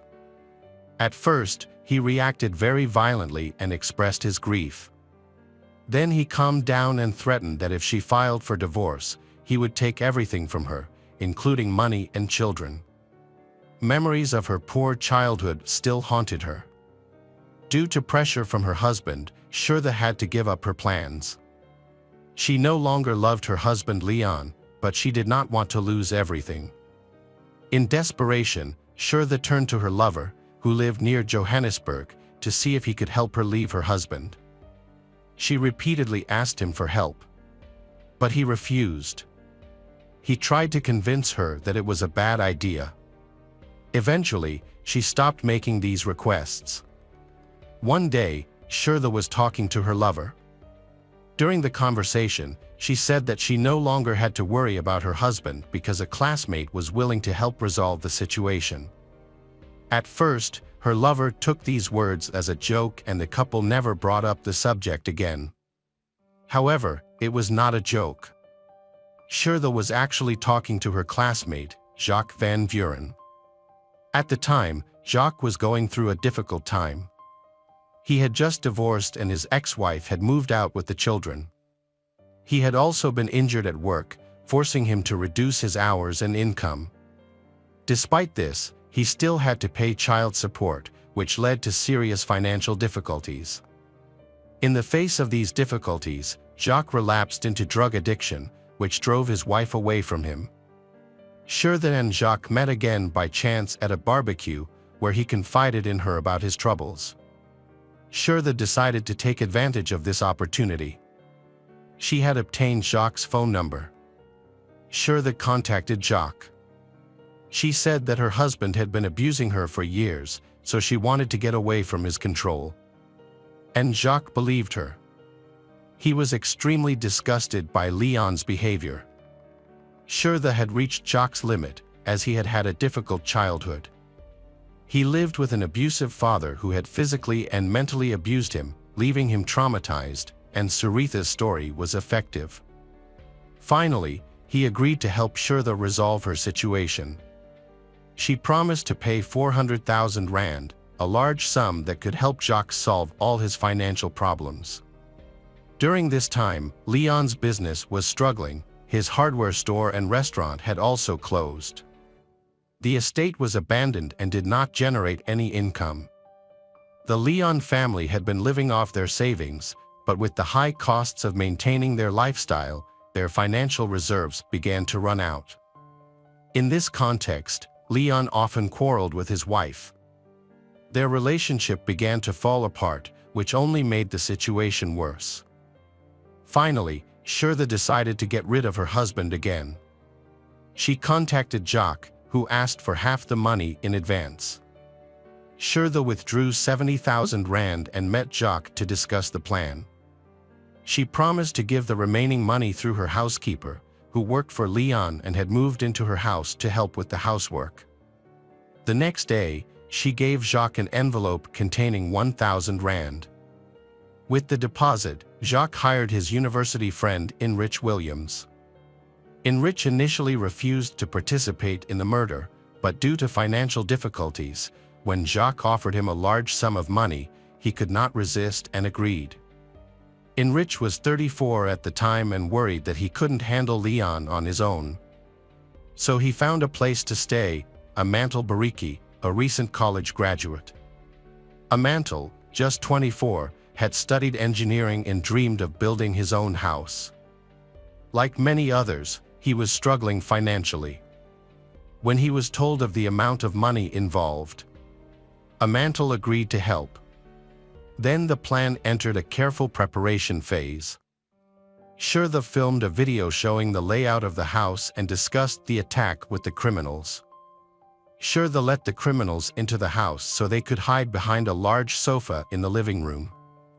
Her role was to lure her husband into the house while she was receiving treatment in Johannesburg. Jacques was not allowed in the area because witnesses could identify him as a friend of the couple. So Enrich and Amantal had to carry out the attack. Sheila insisted that the attack looked like a robbery, so she allowed the criminals to take whatever they wanted from the house. She also asked that Sarita's beloved dogs be kept safe. To distract the dogs, they bought a package of sausages. The sausages were scattered around the yard to lure the dogs away. A rehearsal was scheduled for early October, but was cancelled when Leon's brother Toki visited on October 5th and stayed overnight.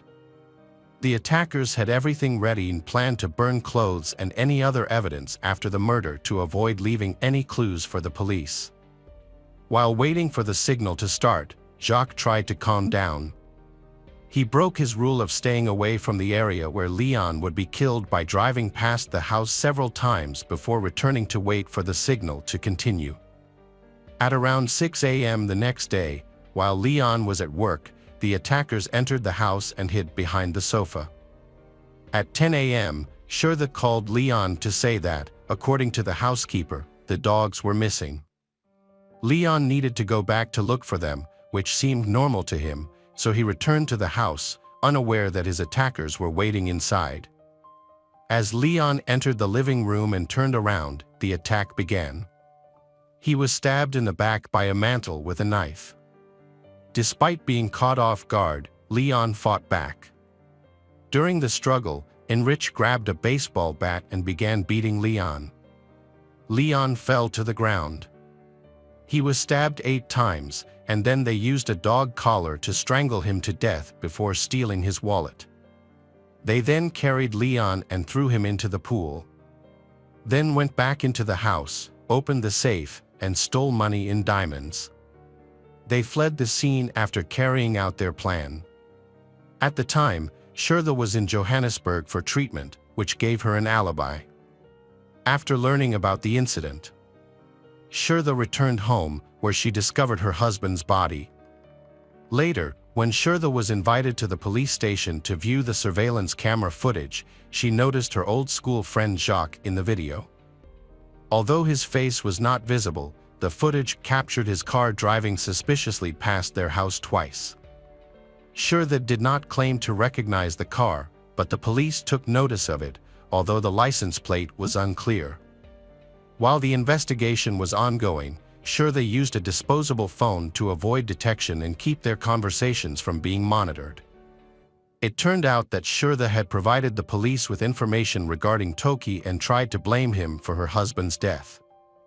Sheila had gone to great lengths to play the role of a grieving widow. Even after the funeral, Toki remained unsuspecting and continued to contact Sheila, supporting her during this difficult time. During this time, Toki began to notice significant changes in Sarita's behavior. She no longer appeared to be a grieving widow. In fact, she had gotten a tattoo, despite Leon's constant objection to her getting one. In addition, Sheila began riding a motorcycle, which Leon was also adamantly against. She began wearing more revealing and provocative clothing, along with heavy, aggressive makeup, which had always annoyed Leon when he was alive. Despite all these changes, Toki remains unaware of Sarita's involvement in the crime. During this time, Sheila suffered financial hardship as her family assets were frozen due to the ongoing investigation.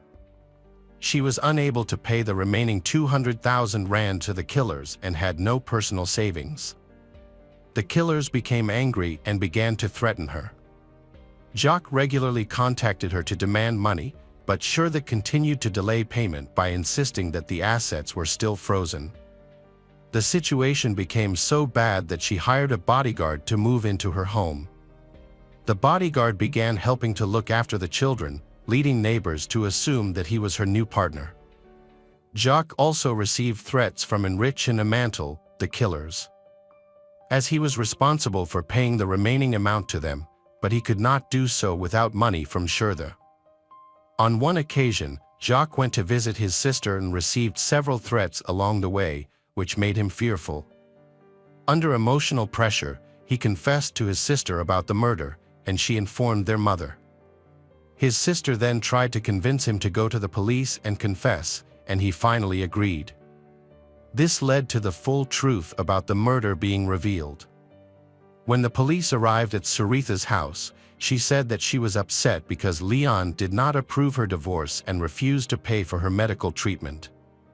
However, there was no evidence in their correspondence to substantiate her claims. The possible motive for her decision to kill her husband was that he was planning to sell the dilapidated hotel. She, who had become accustomed to a lavish lifestyle, did not want to sell it. Meanwhile, Leon's main goal in selling the hotel was to pay off his debts and spend more time with his family. He had neglected his children and wife, so he planned to retire and pursue a quieter, more settled life with them. Unfortunately, this decision eventually led to his death. Jacques van Vuren was sentenced to 25 years in prison, eligible for parole in up to 5 years, with the possibility of early release for good behavior. In exchange for his cooperation, he agreed to testify against others involved in the massacre. Enrich Williams and Amantel Bariki were also arrested and sentenced to life in prison for the murder of Leon Brits. On March 19, 2021, police arrested Sheila Brits. She quickly pleaded guilty to murder and armed robbery. As a result, she was sentenced to 25 years in prison for murder and 15 years in prison for armed robbery, both sentences to run concurrently. Because she pleaded guilty, she will have the opportunity to be paroled with minimal restrictions. Throughout the trial, Sheila portrayed herself as the victim in her relationship with Leon, which began when she was 14 years old. He pressured her to have an abortion and controlled many aspects of her life. Although there was no evidence of physical violence or suffering, the Supreme Court accepted her claims. Welcome back, detectives. Let's dive into another horrible case. The case of Lillelid family. Vidar Lillelid was from Bergen, Norway. At just 20 years old, he decided to Florida, USA, to pursue his dreams. As the youngest of 4 children, he had always been a modest homebody, filled with positivity and aspirations of having a wife, children, and a bright future. In February 1989, Vidar married Delfina Zelaya, an American of Honduran descent, whom he met through their mutual involvement in Jehovah's Witnesses. Then, they decided to move to Miami. In 1990, they welcomed their first child, a daughter named Tabitha. However, they soon realized they wanted a quieter life away from the hustle and bustle of Miami, forcing them to seek a more peaceful place to raise their children. Vidar and Delfina found a home on the outskirts of Knoxville, in a suburb called Powell. This typical American suburb offered tranquility, beautiful natural scenery, and a tight-knit community. The young couple was warmly received by the locals, and it felt like their search for a better living environment had finally come to an end, allowing them to enjoy a serene life. In 1995, Vidar and Delfina welcomed their son, Peter. As time passed, they decided to move to a larger home where each family member could have their own room. In 1996, they found the house that was built 50 years earlier, known for its remarkable architectural design, located in the suburbs. Upon moving in, the family quickly began planning for the future. Their first priority was to renovate the old house extensively and build several outbuildings. The couple eagerly started the renovations house, focusing on the guest house. Although the young family was not wealthy and chose the house for its affordability, they were aware of the significant work ahead and were motivated to tackle the difficulty together. Friends and relatives remembered Vidar and Delfina was enthusiastic people, attached to their faith, family, and aspirations. They worked diligently, with Delfina employed at a local restaurant and dedicating her free time to her family. The couple was very religious, and in April 1997, their local congregation organized a special event in a neighboring state for those interested in deepening their faith and learning effective practices. On April 6, 1997, the final day of the meetings, the congregation invited the family to dinner. However, Vidar and Delfina were want to get home because didn't have enough money for the meal. They had already spent most of their savings on the trip and new clothes for the convention. The young couple, along with their children, thanked the congregation for the invitation but chose to celebrate in a smaller setting instead. To commemorate the occasion, Vidar and Delfina planned a picnic on their way back to create a festive atmosphere for the children. They began their journey, but during the drive, their son, Peter, started experiencing a severe headache and complained to his parents. It was already 7:30 p.m., and darkness was approaching. Vidar decided to pull off the highway in Greene County, Tennessee. He parked at a rest stop and took a walk with his son to help him feel better.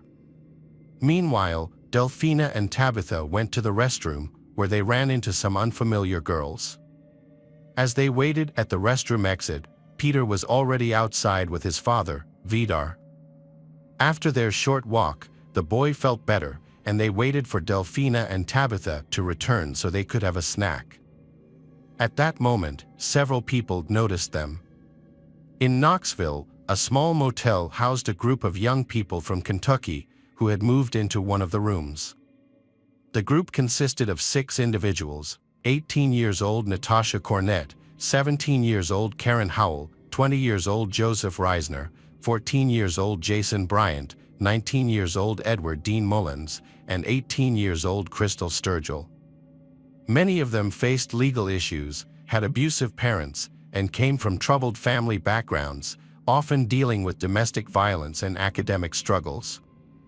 These young people banded together to live and often lived together in a motel, often renting a room for a long period of time. On April 4th, they checked into a motel in Columbus, just days before the incident occurred in Tennessee. Their unusual and daring behavior quickly attracted the attention of the motel staff. They drew pentagrams and other symbols on the walls, feeling liberated and free from the supervision of older generations. This led them to disregard moral and social norms. Initially, their actions seemed to have a connection to occultism and self-harm. At night, candles flickered outside the motel windows.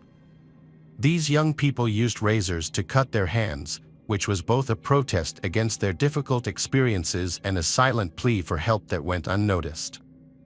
This group was an attached relationship, with most having endured years of cruelty and oppression, ultimately leading to a series of the tragic incidents. The young people often acted inappropriately and caused big damage to the motel room. They broke furniture and painted on the walls, turning the room into a place resembling a drug den. Some of their actions appeared ritualistic, reflecting their inner turmoil. They actively took part in occult practices linked to Satan, but they sought to push the boundaries further. Psychiatrists who worked with these young people later realized that they were searching for their identity in life. Unfortunately, they had experienced years of abuse and cruelty, leading to a deep-seated resentment towards the world around them. In this environment, violence and bloodshed became common and a way for them to assert power among their peers. It's clear that their minds were not filled with good intentions or kindness. They formed a secretive community that was prepared for more than just drawing pentagrams. They were out for revenge. The most ruthless leader of this group was Natasha Cornett, who stated her intention to start Armageddon and insisted that nothing would stop them. They were resolute in their desire for revenge against the world. Before Natasha, there had been similar confessions, but they were largely overlooked. This lack of attention to her words likely contributed to her extreme actions. Natasha stated that she had been communicating with angels and demons since she was a child. From a young age, she referred to herself as the daughter of Satan and became obsessed with witchcraft, which worsened due to alcohol and drug abuse. In 7th grade, she developed an eating disorder that eventually resulted in her hospitalization in Lexington. Doctors diagnosed her with severe manic-depressive tendencies and a propensity for self-harm and harming others. At 14, she was admitted to a psychiatric hospital for troubled teenagers. The doctors worked hard to help her with her social and family issues, but unfortunately, their efforts did not yield the desired results. At 17, Natasha fell in love and married a man named Stephen Cornett. However, when Stephen realized that Natasha had serious emotional issues and posed a danger to herself and others, he decided to end their relationship.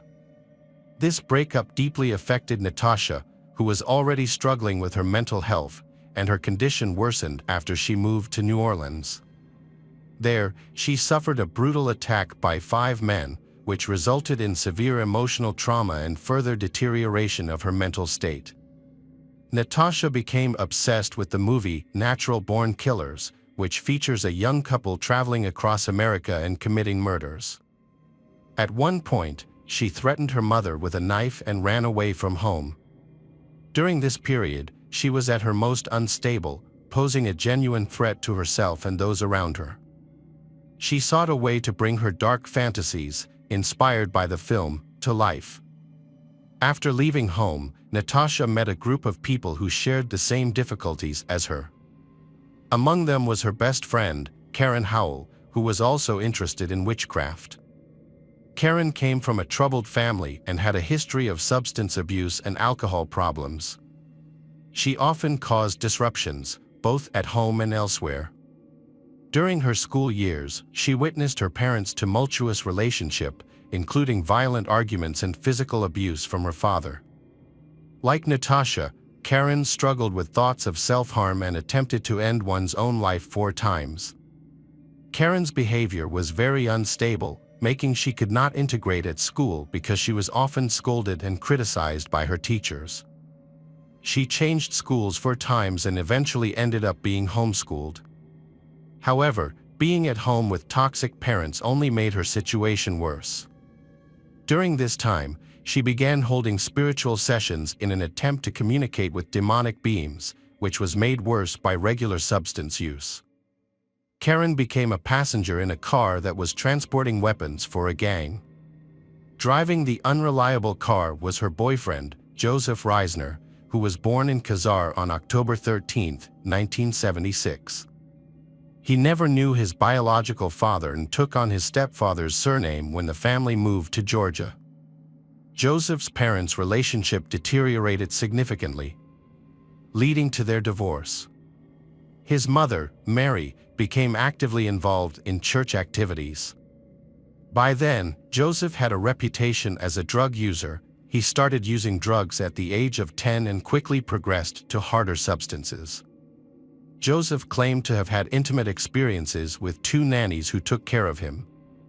His mother remarried when he was 18, but he continued to use illegal drugs, struggling to connect with his peers. He dated Natasha for a while but broke up with her, although they remained friendly. He then began a relationship with Natasha's best friend, Karen. In December, Joseph joined the army, hoping to build a military career. However, he struggled with substance abuse and was discharged. Feeling lost, he decided to leave everything behind and join a group led by Natasha.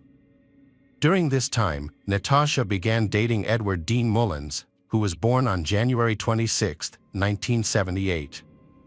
Edward came from a reputable family and did not usually have problems with the law. He worked at a grocery store and was very religious. attending church with his family. However, this changed after he met Natasha. She begins to control him, causing his behavior to change in a worrying direction. He stopped attending church and sided with Natasha against his parents, who were trying to help him return to a healthier life. Sadly, Natasha's influence outweighed his mother's concerns. Edward eventually ran away from home and moved into a motel. Their relationship deepened to the point where they began planning a wedding. The youngest member of the group was 14 years old Jason Bryant, born on July 18, 1982, in the small coal mining town of Helia. Despite his age, he had been on the police's radar for some time. His problems began after he using drugs and alcohol. In fact, his struggles started even earlier, as he had a developmental delay discovered in school, with an IQ of only 85. This thing caused emotional and social issues that negatively affected his life. His parents were indifferent to his struggles, and it was only after meeting Natasha that he decided to become part of the group. During this time, he was involved in a rehabilitation program where specialists tried to help him improve his condition. Unfortunately, their efforts were not enough, and he ultimately gave up on trying to change.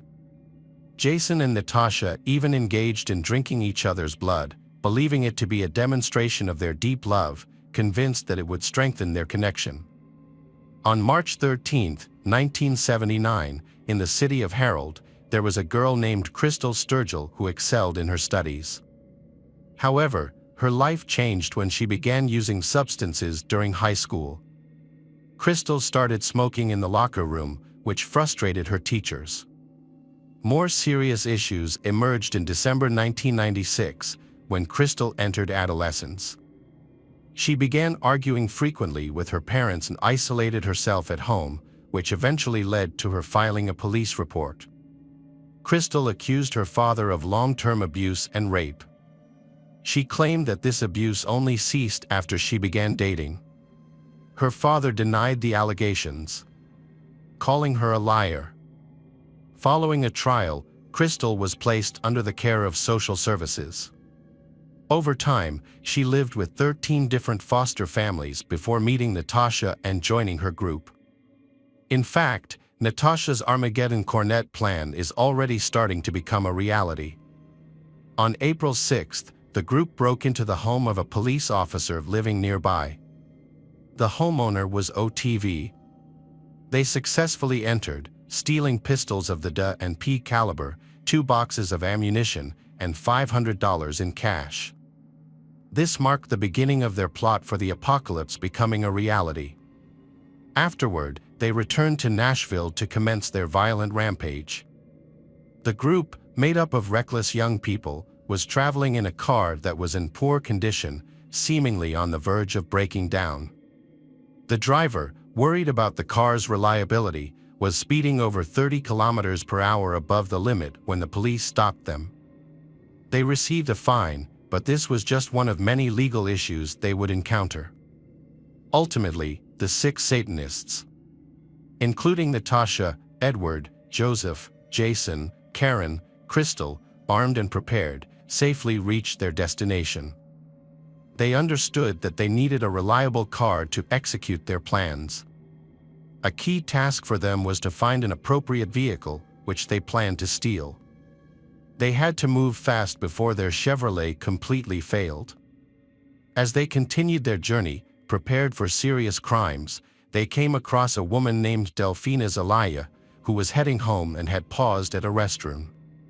While Karen and Natasha went into the restroom, the rest of their group waited in the vehicle.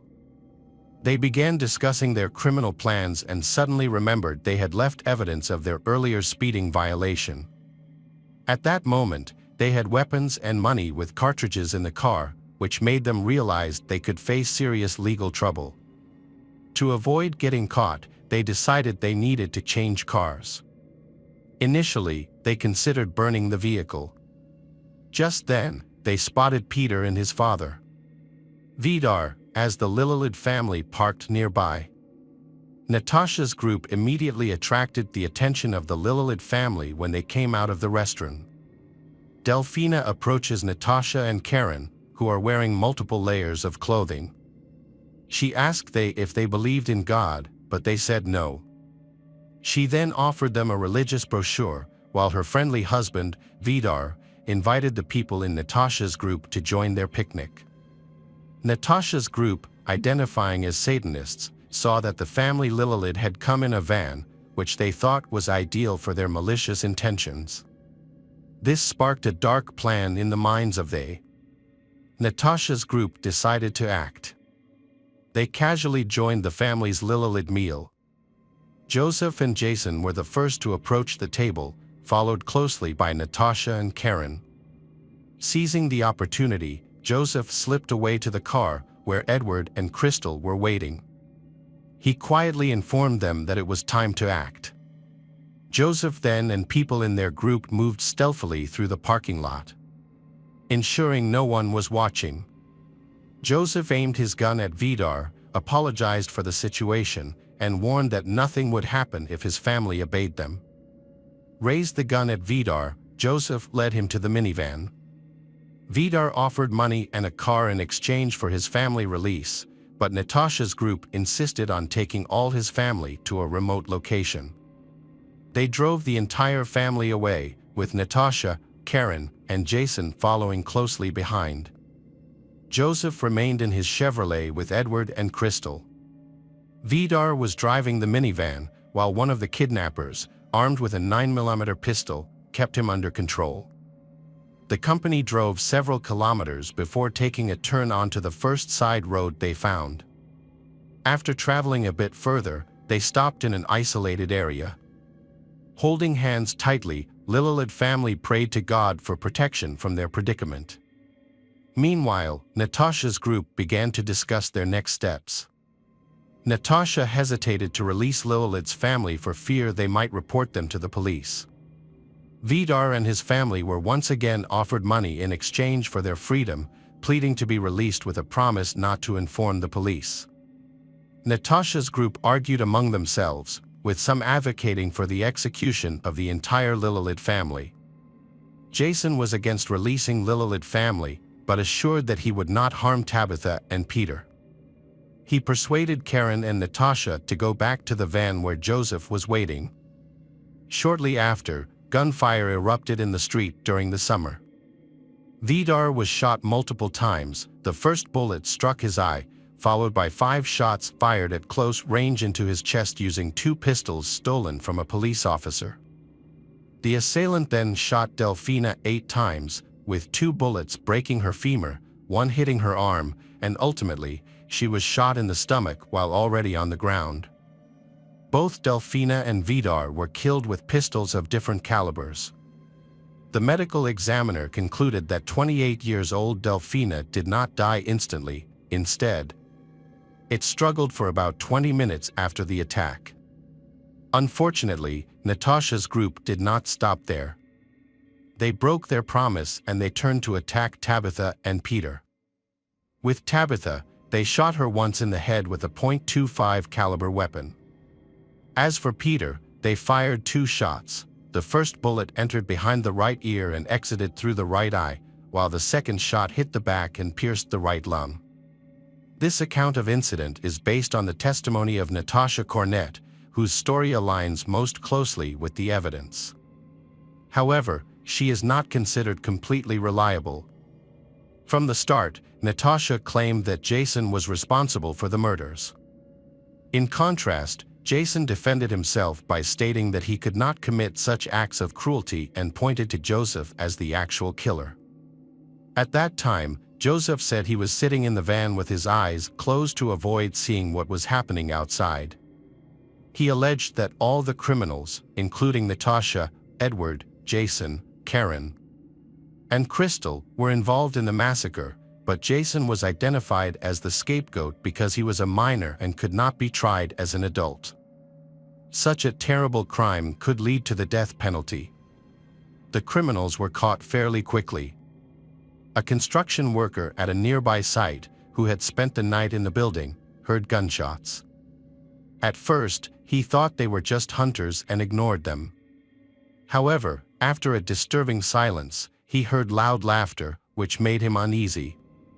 He described the laughter as sending shivers down his spine, followed by more gunfire.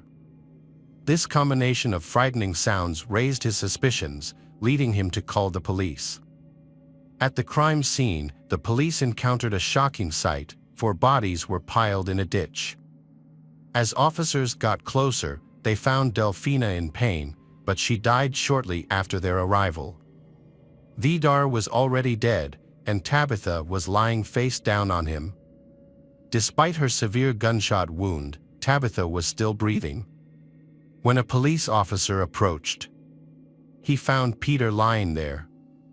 The boy cried, and the officer stayed with him while immediately calling for medics. The officer comforted Peter by holding his hand until the ambulance came. Tabitha and Peter were then airlifted to a regional hospital where they fought for their lives with the help of doctors. Sadly, 6-year-old Tabitha did not survive. Nearby, an abandoned blue Chevrolet still faintly illuminated the darkness with its headlights.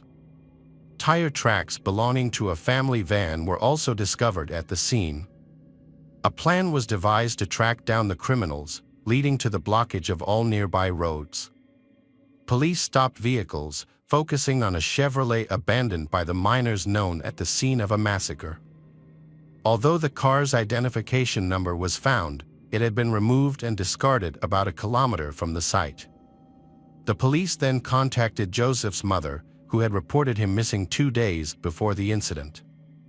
She also mentioned Natasha, whom Joseph intended to elope with to Mexico. Their vehicle was detained at the Mexican border, where they had no identification documents. On April 8, around 5 p.m., they arrived at the U.S. border, and their car was checked against a database. It was discovered that the van was stolen and that the individuals might be involved in a triple murder. As a result, the group comprised of Natasha Cornett, Edward Dean Mullins, and Crystal Sturgill was arrested. After being detained, they quickly confessed to stealing the car and admitted to their involvement in the murders. They started telling a ridiculous story claiming that the Lillelid family died in an accident, saying they had been run over by a minivan during a U-turn. However, the police were aware that the Lillelid family had actually been shot, with gunshot wounds on their arms and legs.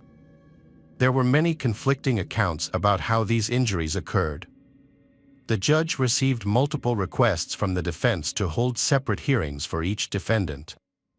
The lawyers also asked for individual hearings. But all these requests were denied. For older defendants, including Natasha, Edward, Crystal, Joseph, faced the possibility of the death penalty, while Karen and Jason could receive life sentences without the chance of parole. The local community rallied together, demanding the death penalty for these violent criminals. Each hearing attracted a crowd outside the court, chanting for justice. During the interrogations, each person in Natasha's group attempted to blame one another for the crime.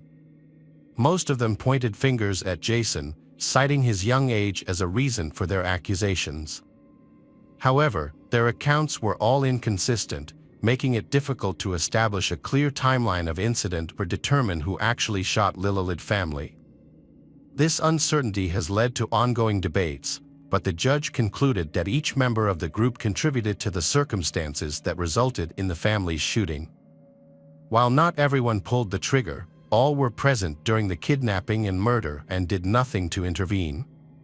Despite having the chance to help, but none of them tried to save the Lillelid family, resulting in their shared guilt. The hearings commenced in March 1998. By this time, all 6 individuals had, including Natasha, Edward, Crystal, Joseph, Jason, Karen, on their lawyer's advice, pleaded guilty as part of a plea deal with the prosecution. This agreement secured them life sentences without the possibility of parole and allowed them to avoid the death penalty. However, many local residents opposed this thing, calling for the execution of the underage offenders. The 6 individuals are still seeking to have their cases reviewed, arguing that they were too young to fully understand their actions and that they were unable to resist the influence of the others. They continue to deny their involvement and shift blame among themselves. The first person to appeal was the group leader, Natasha, who, along with the others, was denied in 2017. Karen submitted a letter claiming her innocence, stating that she did not participate in the shooting of the Lillelid family and did not deserve life imprisonment alongside the actual murderers. She also addressed rumors that their group was a cult and that they arranged the bodies in a cross shape, asserting that these accusations were false and that they were merely a group of troubled teenagers. However, Karen's appeal was also denied because it was impossible to ascertain the level of involvement of each group member in the crime. 2 years old, Peter was the only survivor from Lillelid's family. The boy underwent a long recovery process, both mentally and physically, and now wears an eye prosthesis. Later, a custody battle ensued between the Vidar and Delfina families for Peter's care.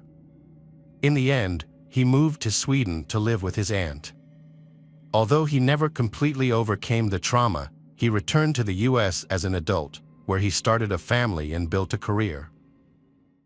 Welcome back, mystery lovers. Today's case is going to keep you on the edge of your seat. The case of Tyler Edmonds. May 10, 2003. Joey missed the air show, where Joey was expected to be present. The next day was Mother's Day, and he also ignored this important event.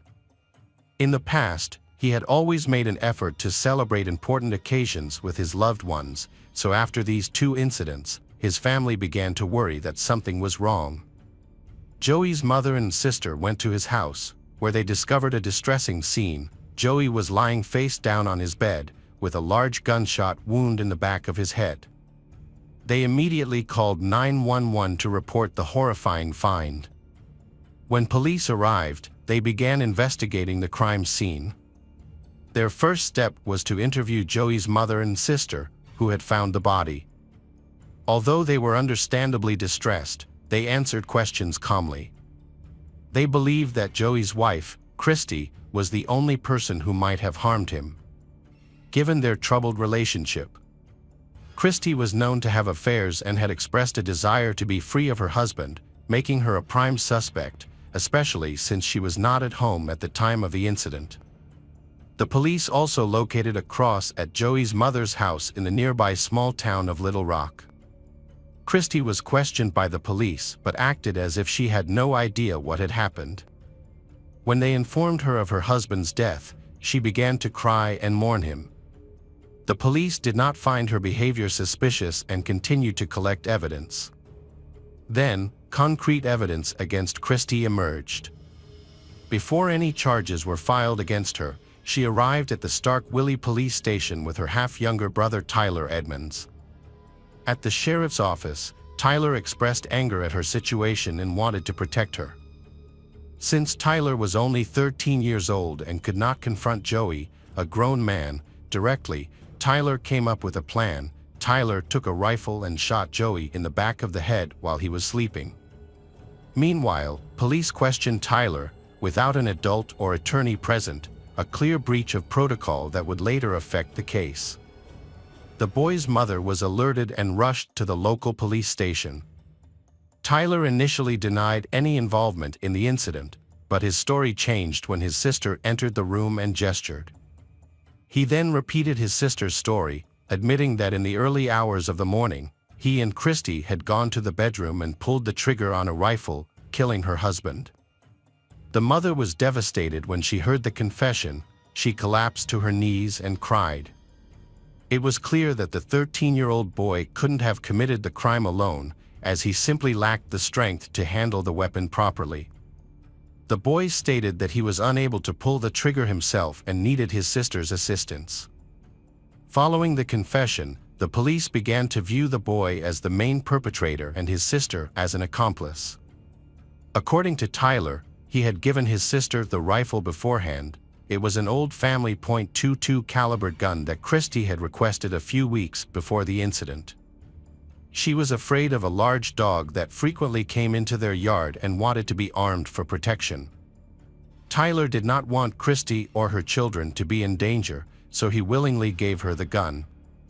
However, Tyler loved animals and begged Christy not to harm the dog. She eventually assured him that she would only shoot into the air if there was any danger, just to scare the pesky animal away. Before giving the gun to Christy, Tyler believed that the gun was broken because he and his friends had tried to fix it but failed. The old rifle had been gathering dust in the attic for years and was considered a family heirloom. The day before the incident, Tyler was picked up from school by his older sister, Christy. However, Christy was out with her new boyfriend and forgot to pick Tyler up. She then arrived a few hours late, picked Tyler up, and took him to her house. After returning home from school, Christy took Tyler to the backyard to test the rifle, and the rifle broke and failed to fire. Christy then put the broken gun in the trunk of her car. Police were convinced that something in Tyler's story did not fit and did not match his sister Christy's account. When asked by police how he held the gun and fired the shot, Tyler responded vaguely. Although he confessed, he was unable to describe the murder. A few days later, Tyler wrote a retraction. According to he pleaded guilty because he wanted to protect his half-older sister. He believed that he would not go to prison because of his age, so he was willing to accept responsibility for Joey's death. As a result, he was unwittingly held responsible for Christy's crimes and now faces life in prison. Tyler told a new story. He said that on May 10, 2003, he was getting ready for a trip with Christy to visit their father. The day before, he had slept over at his sister's house. That Saturday morning, Tyler woke up early to his sister's alarm clock to get ready for the trip. While waiting in the car with Christy's daughter, they sat together for about 5 minutes. As Tyler was adjusting the radio, he suddenly heard a loud bang coming from the house. He believed that the rifle was still in the trunk of the car, so he didn't think much of the noise he heard. Christy had a cat that often knocked things over and broke things, so he assumed that was the cause of the noise, especially since Christy was usually loud. A few minutes later, Christy left the house and got into the car, and Tyler thought they had left without incident. It was only on the way back that Christy revealed that she had shot Joey. Tyler was stunned. Christy cried and begged him to help her avoid the death penalty. So Tyler promised to take some responsibility, arguing that because he was young, he would not face severe punishment. Was Tyler really the one who killed his sister's husband? To answer this question, the police had to delve into the details of this family's life. Tyler and Christy went to the same school, but the girl was significantly older and graduated earlier. As a student, Tyler had always been a smart and hardworking child, sweet, kind and calm. In addition, he was a sociable boy, so he easily found a common language with his classmates and others. It seemed like he had a bright future. Tyler's mother, Sharon, raised Tyler on her own. His parents divorced when he was young due to his father's aggressive issues. Eventually, his mother ran out of patience and could no longer tolerate his behavior. Sharon filed for divorce, gaining full custody so as not to put Tyler in danger. Sharon prevented Tyler from communicating with his biological father, even when a social worker was present. Christy understood that Tyler wanted to see his father despite his mother's restrictions and a court ruling. Tyler still felt the connection to his father and wished to spend time with him. This led him to meet his father against his mother's wishes. One day, Christy asked Tyler if he wanted to spend the weekend at his father's house. Tyler was excited and agreed to the visit. At that time, Christy was married to her husband, Joey, and they had 3 children together. When Joey first met Christy, he was drawn to her beauty and strength, which made him overlook her flaws. Christy is quite manipulative and primarily focuses on her own needs, often ignoring Joey's feelings. She does not hide her affair from him, he is aware of it but chooses to ignore it. It seems that Christy desires a family mainly to satisfy her parents and meet societal expectations. At one point, Christy tried to persuade Tyler that she would be a better guardian for him than their mother, but Tyler resisted her attempts. He loved his mother deeply, and she had long suspected Christy's true motives. Christy often displayed manipulative behavior and had frequent outbursts of anger and aggression, often lashing out at family members over minor issues. These outbursts were impulsive and hard to control. Initially, her family thought her behavior was due to stress, but the reality was more serious. Christy's anger intensified, and she began blaming her caring husband, Joey, for her problems. Despite Christy's unpredictable behavior, Tyler's mother allowed him to continue spending time with her, believing that their close relationship was safe. Both individuals involved in the massacre were arrested and charged with murder, which, under Mississippi law, carries the death penalty. However, a judge decided to try Tyler Edmonds as an adult due to the serious nature of the crime. Despite this, because he was a minor, he could not receive a death sentence. Instead, it was anticipated that he would receive a sentence without the possibility of parole. Tyler Edmonds' trial began on July 20, 2004. This case garnered significant attention because the primary perpetrator of the brutal massacre was just a 13-year-old schoolboy. Tyler was defended by one of the state's best attorneys, who believed that Tyler's initial confession was a lie. The defense also believed that the confession was obtained under pressure from the police. The child admitted that he was frightened when he found himself being questioned, especially because he was initially questioned without his mother and attorney present, which was a violation. The only physical evidence in the case, apart from the bullet, included Christy's fingerprints found on the porch and motion sensors. The lights were turned off during the crime, likely to avoid alerting the neighbors. Christy's fingerprints were also the only ones found on the gun. The Tyler claimed he made the false confession to protect his older sister from the death penalty, believing that, because of his age, he wouldn't be punished for the crime. However, when he realized he could face serious consequences, he became scared and refused to support his sister. During the trial, the judge allowed the prosecution to present Tyler's confession in his own words. The jury watched a videotape of Tyler's confession. The jury deliberated for about 5 hours before reaching a decision. The defense believed that Tyler would be acquitted due to the weakness of the evidence against him. However, on July 24, 2004, 15-year-old Tyler Edmonds was convicted of the murder of Joey Fulgham and sentenced to life in prison. Following the verdict, the attorney quickly filed an appeal and continued to seek justice for Tyler by pushing for a review of his case. Investigations uncovered numerous errors in the handling of the case, and the investigation relied heavily on circumstantial evidence. The key piece of evidence was Tyler's own confession, but the defense argued that this confession may have been coerced or obtained through psychological pressure from interrogators. Given that the conversation involved a minor, specifically a schoolboy, the officers had significant control over him when left alone. Despite the lawyer's efforts, the Tyler was ultimately imprisoned. Mississippi's laws were quite strict, making it nearly impossible to appeal a conviction, and the process was extremely challenging. However, the lawyer and Tyler's friends and family remained hopeful. They found it hard to believe that he could commit such a brutal murder.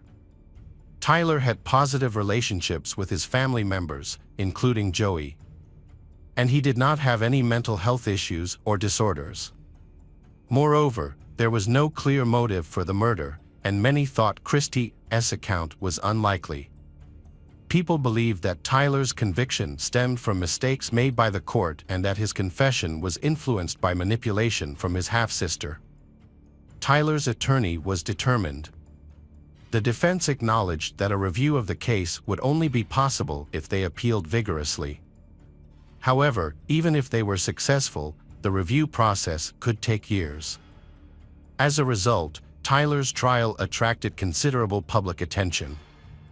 In January 2007, a turning point came when the Mississippi Supreme Court agreed to review Tyler's case. This was a significant achievement for the defense attorney, who had finally gotten the court's attention. By this point, Tyler had been in prison for nearly 4 years. According to the expert, there were 2 people holding the rifle. However, he could not determine how many people were involved when the shot was fired based on the trajectory of the bullet. Other experts later challenged his testimony, claiming that it was biased. This put the Mississippi prosecutor's office in a difficult position because they lacked additional evidence. In order to simplify the situation and possibly reduce his sentence, the prosecution offered Tyler a plea deal. They suggested that he could plead guilty to a lesser charge in exchange for a lighter sentence, with the chance of immediate release because he had already served a long sentence. However, Tyler did not want to go free. He was determined to prove his innocence. Rejecting the plea deal meant that Tyler faced the possibility of being convicted again, which could have resulted in him being sentenced to life in prison. Tyler has vehemently denied the charges against him, maintaining that he is innocent and will not plead guilty to a crime he did not commit. On October 28, 2008, Tyler's retrial began. His attorneys viewed the case as a fight for justice. In their opening statements, the defense attorneys emphasized that the legal charges were brought against the 13-year-old boy as if he were an adult. The criminal investigation was riddled with serious errors, and the police failed to respect Tyler's rights during questioning. Following Tyler's confession, law enforcement focused solely on determining his guilt without investigating the truth of his statements. There were significant discrepancies between Tyler's confession and the available evidence, and police were aware of these discrepancies. Authorities had only circumstantial evidence, some of which the attorney believed could be challenged by Christy, Tyler's sister. The defense hoped her testimony would be important in disproving the claim of bias against Tyler.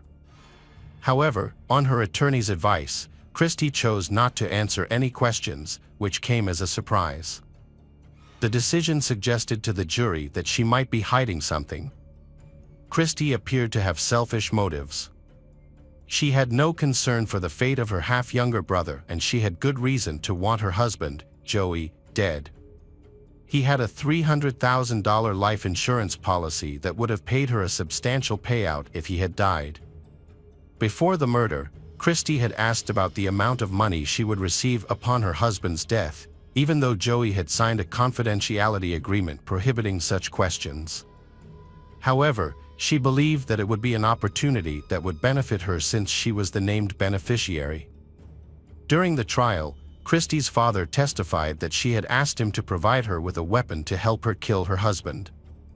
She had promised him a new Cadillac with the insurance money if he helped her. However, he denied participating in any crime and suggested that she simply divorce Joey. Christy responded that divorce would prevent her from receiving the insurance money, which further exposed her selfish intentions. The attorney was convinced that Christy intended to kill her husband and had manipulated younger brother into pleading guilty to avoid responsibility. At the time of the murder, Tyler Edmonds was an exemplary student with no history of violence or crime. Tyler respected his elders, attended church regularly, and was active in sports, which made him well-liked in the community. No one thought he would be involved in such a violent crime. The defense faced a significant challenge when the prosecutor's office showed the jury a video of Tyler confessing to the crime. In the video, he claimed that he had helped his sister kill her husband. However, the video did not capture the moment Christy entered the room and pressured Tyler into confessing. This omission became a major obstacle to proving Tyler's innocence. To counter the prosecution's claims, the defense needed to convince the jury that his confession was coerced and false. The attorney planned to call an expert on facial expressions and gestures to support this argument, but unfortunately, the judge prohibited the use of such testimony. The defense attorney changed course and decided to focus on inconsistencies in Tyler's testimony. There were several troubling aspects in his confession. For example, Tyler claimed to have seen a large fountain of blood after the rifle shot. However, a forensic expert stated that such a fountain of blood would not have been possible with a head injury, since blood does not immediately begin to flow from that type of wound. Additionally, there would have been no splatter of blood. In fact, the victim had only been shot once with a .22 caliber rifle, creating a small wound and leaving the skull intact. Therefore, it is clear that Tyler fabricated this detail in his story. This scenario is like a fantasy. Tyler had no idea what happened because he never entered Joey's bedroom during the time of the murder. Furthermore, the judge in the retrial favored the defense by allowing the jury to see a video of Tyler recanting his confession, which had been barred from previous hearings.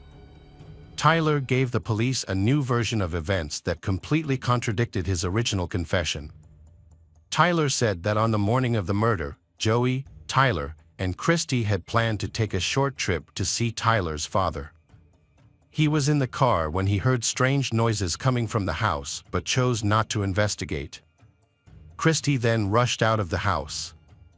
On the way back from the trip, Christy revealed to Tyler that she wanted him to take some responsibility for the massacre, believing that this would help her avoid the death penalty. She seemed unconcerned about Tyler's future, even though he had not yet finished school. Tyler agreed to her proposal because he genuinely wanted to help and protect Christy. October 31, 2008 marked the final day of the retrial, and the jury's decision was based on what testimony they felt was credible.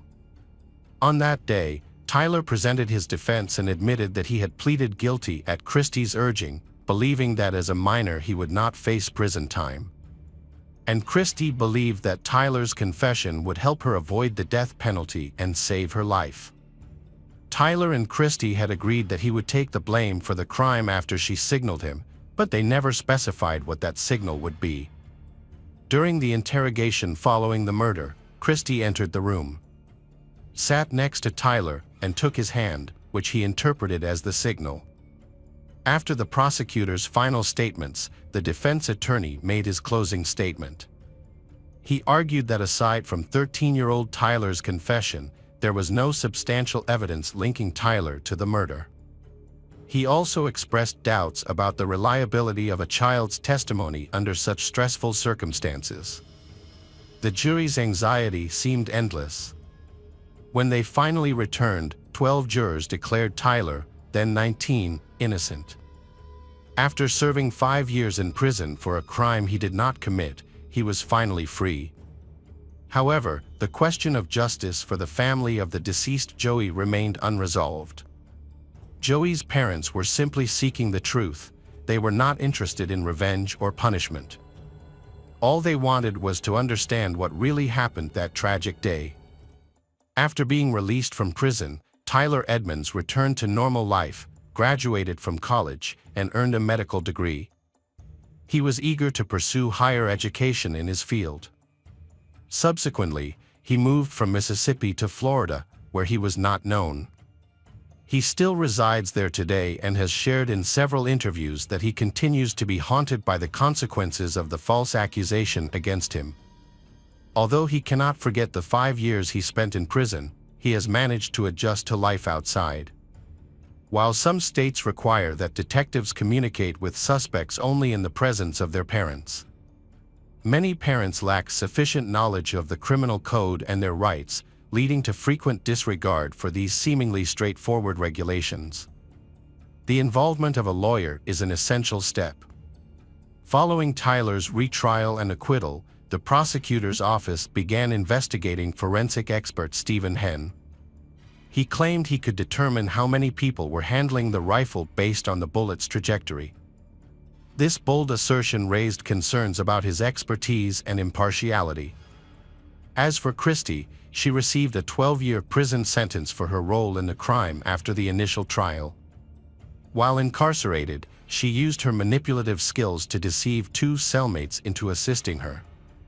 However, her plan ultimately failed, and in 2008, she faced a retrial for the murders of Joey Fulgham. After her brother was acquitted, she was convicted and sentenced to death. In 2010, Christy's attorney filed an appeal, and after a retrial, her death sentence was changed to life in prison. Christie later wrote a brief letter of apology to her half-brother Tyler, saying only, "Older sister sorry, me know why." This cynical letter only infuriated the Tyler, who had spent nearly 6 years in prison for a crime he didn't commit, all for his older sister's sake. As a result, Tyler severed all ties with Christie, believing that her only interest in him was to use him for her own selfish reasons. Welcome back, detectives. Let's dive into another horrible case. The case of Jean Domenico. Jeanine Domenico was born on August 29, 1959, in Massachusetts, USA. After graduating from college in 1987, she moved to Shore, New Hampshire, where she married Anthony Kaczynski and started a family. They had 2 children, a daughter named Nicole and a son named Charlie, born 2 years apart. Unfortunately, after Charlie's birth, Jean's marriage began to deteriorate. Anthony became aggressive and abusive, which ultimately led to their divorce. After the divorce, Jean worked hard with Nicole, who had a developmental delay. Because of Jean's dedication, Nicole learned to manage her condition by the time she started school. However, after enrolling her children in school, Jean faced financial difficulties and wanted to work more. Fortunately, a neighbor helped care for the children. Despite her busy schedule, Jean prioritized her children and spent all her free time with them. When the children turned 14 and 12, Jean began working at an insurance agency about 20 minutes from home. With her heavy workload, she could no longer pick them up from school, but the teenagers were able to get home on their own, which helped them become more independent. In 2000, while working at an insurance company, Jean met Chris McVan. He was attracted to her professionalism and deep love for her children. They began dating and eventually became engaged, but Jean chose to postpone their wedding plans.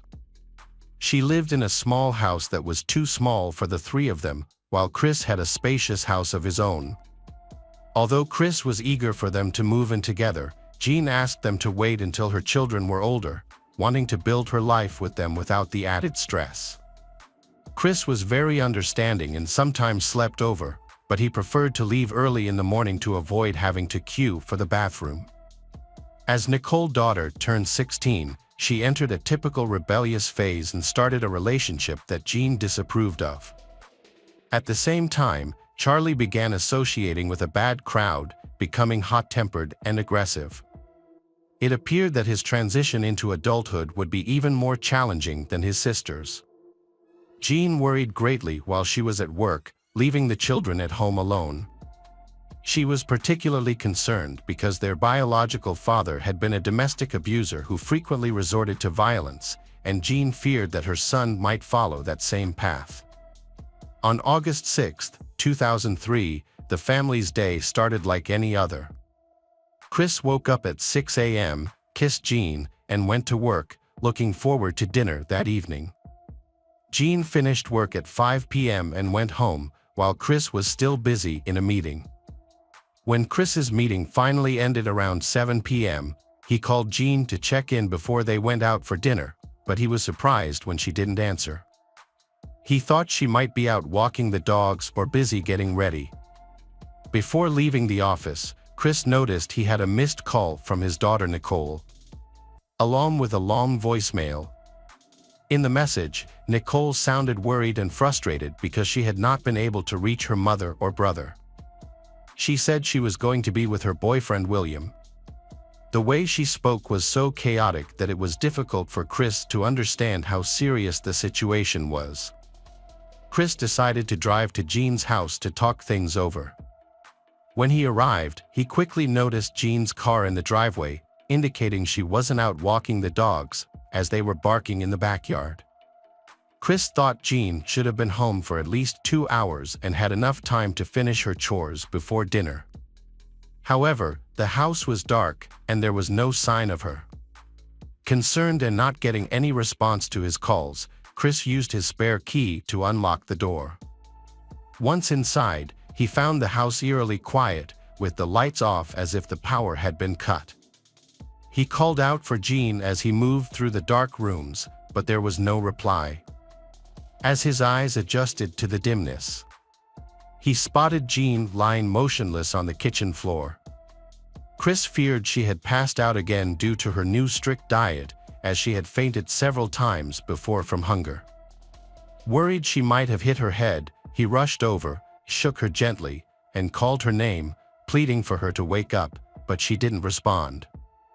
In the dark, Chris saw a puddle of blood beneath Jean. Panicking, he took out his mobile phone and called the rescue service. When the dispatcher answered, Chris's voice trembled, and he mumbled in confusion. He told the operator that he thought Jean had fainted due to her diet and had hit her head, which explained the blood. Without any light, he couldn't grasp how serious the situation truly was. As he waited for the police and medics, Chris sat in a chair, trying to calm down. He failed to notice the bloodstains scattered across the kitchen or the broken and disordered furniture around him. On the refrigerator, there was a note from his daughter. It explained that she wouldn't be joining the family for dinner because she was going out with her boyfriend. The note was signed William and Nicole, expressing their love and gratitude for Jean. Throughout the ordeal, Chris stayed in contact with the 911 dispatcher. However, due to his panic and shock, he struggled to follow the instructions and couldn't check for a pulse. While on hold waiting for the police, he still clung to the hope that Jean was alive. He knelt beside her, cradled her head, and gently fixed her hair. He kissed her and whispered that he loved her. In that moment, he felt how cold she was and noticed her vacant, glassy eyes. Chris came to the painful realization that Jean was dead, but he couldn't accept it. The nearest police patrol was just minutes away from the Jean's home. When the officers arrived, they were confronted with a gruesome scene. 43-year-old Jean lay in a pool of her own blood in the kitchen, having been brutally stabbed and beaten. It was clear her death was violent. Understandably, Chris, her lover, became the primary suspect. He was visibly shaking when the patrol arrived, struggling to speak after discovering her body. Karen Smith, a 29-year-old mother of 3 and a frequent babysitter for Jean, saw the disturbance in the yard and went to investigate.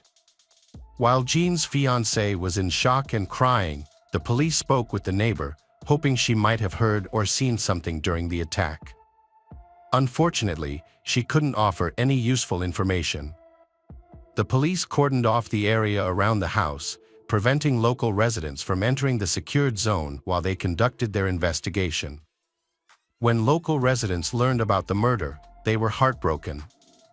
The Jean was a kind and vibrant woman, making her death particularly shocking to those who knew her. Neighbors felt unsafe knowing that a dangerous killer was still at large.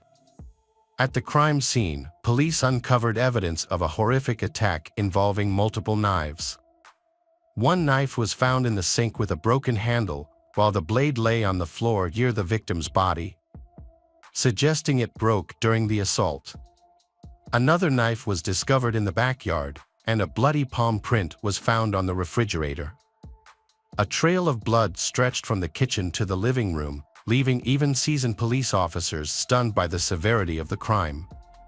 Police noted that the killer appeared so angry that they did not care about the evidence they left behind. This type of behavior often indicates that the perpetrator had a personal connection to the victim and may have harbored a deep grudge against her.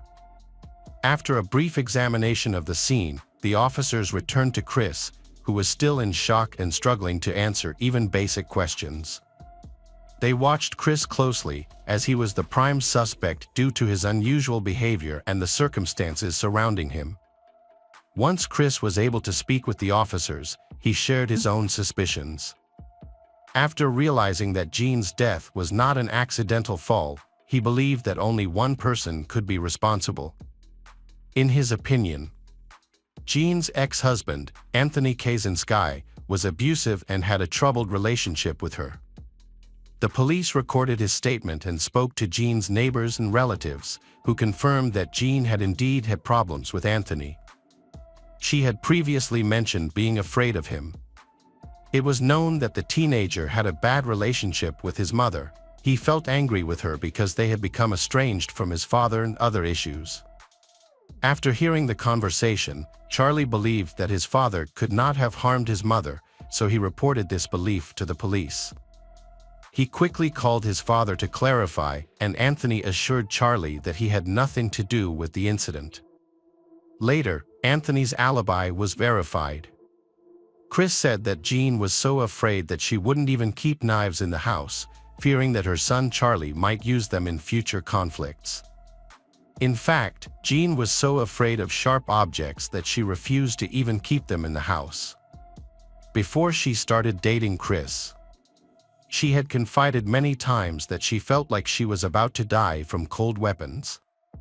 Surprisingly, this strange obsession turned out to be a premonition. After Chris gave her a set of knives, Jean had a hard time agreeing to use them.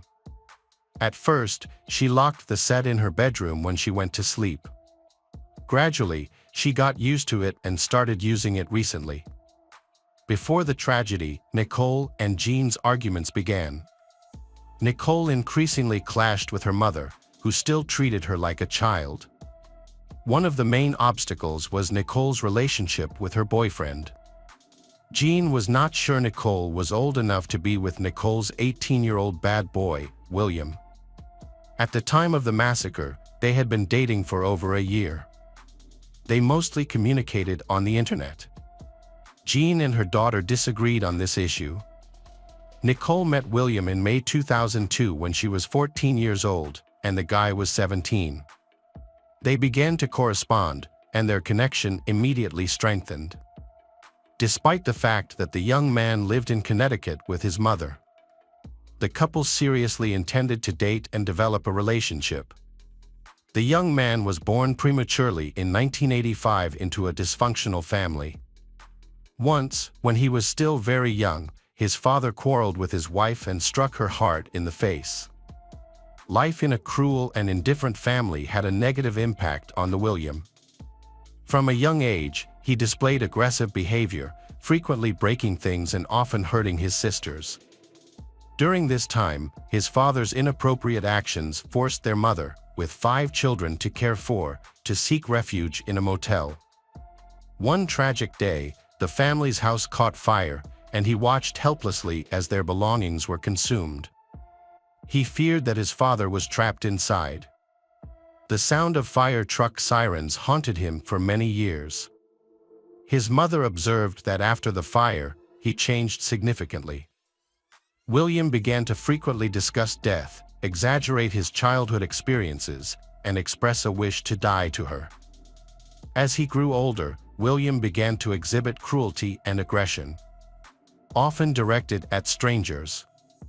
When he was 8 years old, he experienced a devastating loss when 2 of his best friends died in a car accident. This trauma deeply affected him, leading to the development of psychological disorders that resulted in his admission to a psychiatric hospital for 30 days. During his treatment, he struggled with anger towards his mother, which he expressed during phone calls. While at the psychiatric clinic, William was prescribed medication to help manage his aggression, but this had a negative impact on him. He became reliant on these drugs to control his behavior. His mother believed that repeated hospital stays were the only solution to his mental health issues. However, doctors were unable to provide a clear diagnosis, rendering their efforts largely ineffective. Starting at the age of 9, William's problems intensified. In 1994, he attacked one of his sisters with a baseball bat and damaged various items in the house. This led to another hospitalization, and similar incidents occurred 2 more times. Throughout these admissions, doctors tried to understand what disorders he was facing. Another significant episode happened when he was 13, during which he frequently ran away from school and initiated fights. The longest duration he spent in a psychiatric clinic was an entire year. After that, William continued to attack his sisters and mother, often using his favorite weapon, a baseball bat.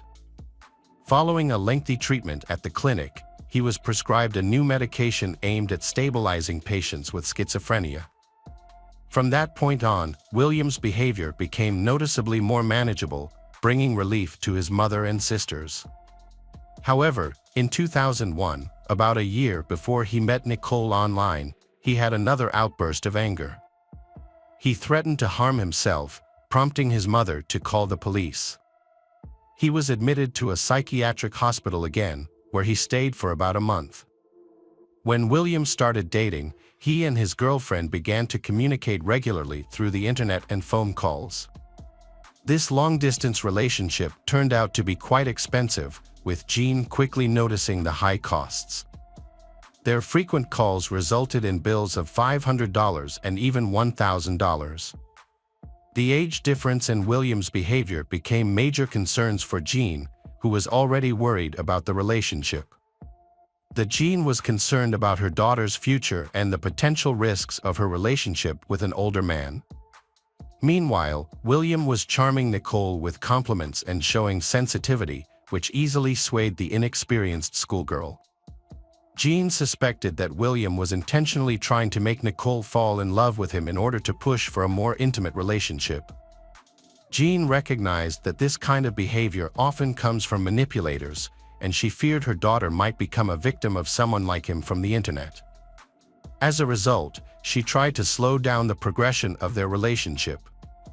When Jean began to receive large phone bills, she banned Nicole from using the phone.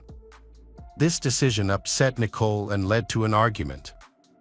In response, William wrote to Jean, expressing his admiration for her and thanking her for raising such a wonderful daughter. He asked her permission to continue seeing Nicole, saying that he was serious about their relationship. They had plans to move in together and start a family, and they both wanted to find jobs. However, instead of feeling happy about this, Jean was filled with fear. She felt that William was dangerous. Nicole convinced her mother to take her to Connecticut to meet William in person. Her mother saw this as an opportunity to end their relationship, believing that seeing the bad guy in person would turn Nicole off. She planned an 8-hour trip with Nicole. Unfortunately, her plan backfired. After the meeting, Nicole fell even more in love with William and ignored her mother's warnings about him. Nicole cried for 2 hours on the way home over the breakup, leaving Jean shocked at her daughter's immaturity. Nicole pleaded to transfer to a school in Connecticut so she could be near William. But Jean made it clear that until Nicole turned 18, she would live with her mother and younger brother. This became a source of tension in their relationship for the next 15 months. William got a job at McDonald's, helping his family financially while also trying to win over Nicole's mother. Meanwhile, Nicole struggled to live with her mother and brother, away from her boyfriend. Nicole and William both write letters to Jean, but their attempts seem childish and unconvincing. Jean remains adamant that Nicole must stay with her until she is an adult. William got his driver's license and saved enough money to buy a car, which made him excited to visit Nicole. In August 2003, he fulfilled his dream and went to see her.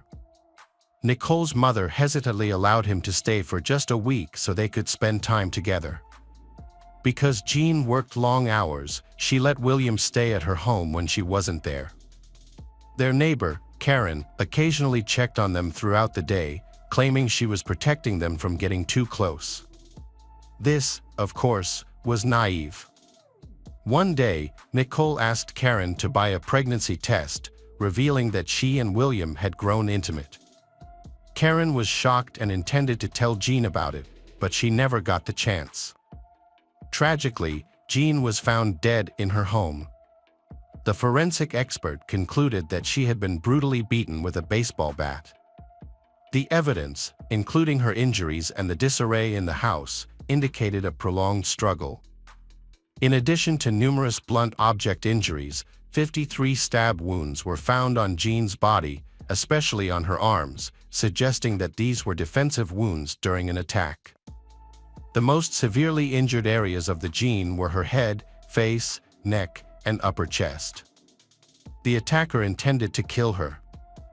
Forensic analysis revealed 28 stab wounds concentrated in the neck, face, and upper body, indicating the seriousness of the injuries. The forensic expert noted that the Jean suffered for a prolonged period. Despite multiple injuries, only one stab wound to her arm struck a vital area, rendering her unable to move or call for help. This ultimately led to her losing consciousness and dying during the assault. The attacker also punctured her lung, causing her to suffocate as it filled with blood. When Chris learned of the severity of the attack, he was devastated. At that point, he regained consciousness and was willing to cooperate with the police. He provided a DNA sample. Chris went on to blame Jean's ex-husband, Anthony, for the attack, saying that Jean had expressed fear of Anthony, claiming that he had threatened to kill her. In the evening, Nicole and William returned to the house but were stopped by the police cordon and not allowed onto the property. The officers were initially unsure of their identities. Once they recognized the young couple, the police detained them and took them to the station for questioning. William appeared very anxious and restless, explaining that his anxiety stemmed from mental health issues. His mood fluctuated rapidly. At times he was friendly and willing to talk, while at other moments he became aggressive and withdrawn. This erratic behavior raised the officers' suspicions. Nicole and William were interrogated separately. William stated that he last contacted Jean around 2 p.m. He mentioned that they had walked together in the supermarket and planned a family dinner with Jean and Chris that evening before he was supposed to return to Connecticut. He claimed he knew nothing about the attack. In contrast, Nicole began crying immediately, making it hard to understand her. She became even more distressed when she learned about her mother's death. After a while, she calmed down enough to explain that they had spent the day in the supermarket. However, her account had significant inconsistencies compared to William's, which led police to suspect that he was not being truthful. As a result, they requested DNA samples for analysis. The main issue was Nicole's story about buying a shirt that William claimed to have worn all day, but it was missing when he was arrested. He also couldn't explain the whereabouts of the new shirt, which raised suspicions. This was odd, unless he got rid of it because it was stained with blood. When the police noticed this detail, William became visibly more nervous as they asked him probing questions. Eventually, he grew aggressive and refused to talk, citing his mental health problems. The police then asked when he last took his medication. At first, he said he hadn't taken his last dose due to being held and questioned, but later he changed his story and admitted he had not taken his pills for several days.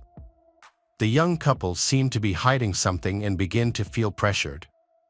Nicole tearfully shares her problems with her mother, while William confesses that he has many burdens on his conscience that he feels he cannot reveal. They reveal that William has been planning to take Nicole with him when he leaves home, a plan that Jean is strongly against. William constantly pressures Nicole.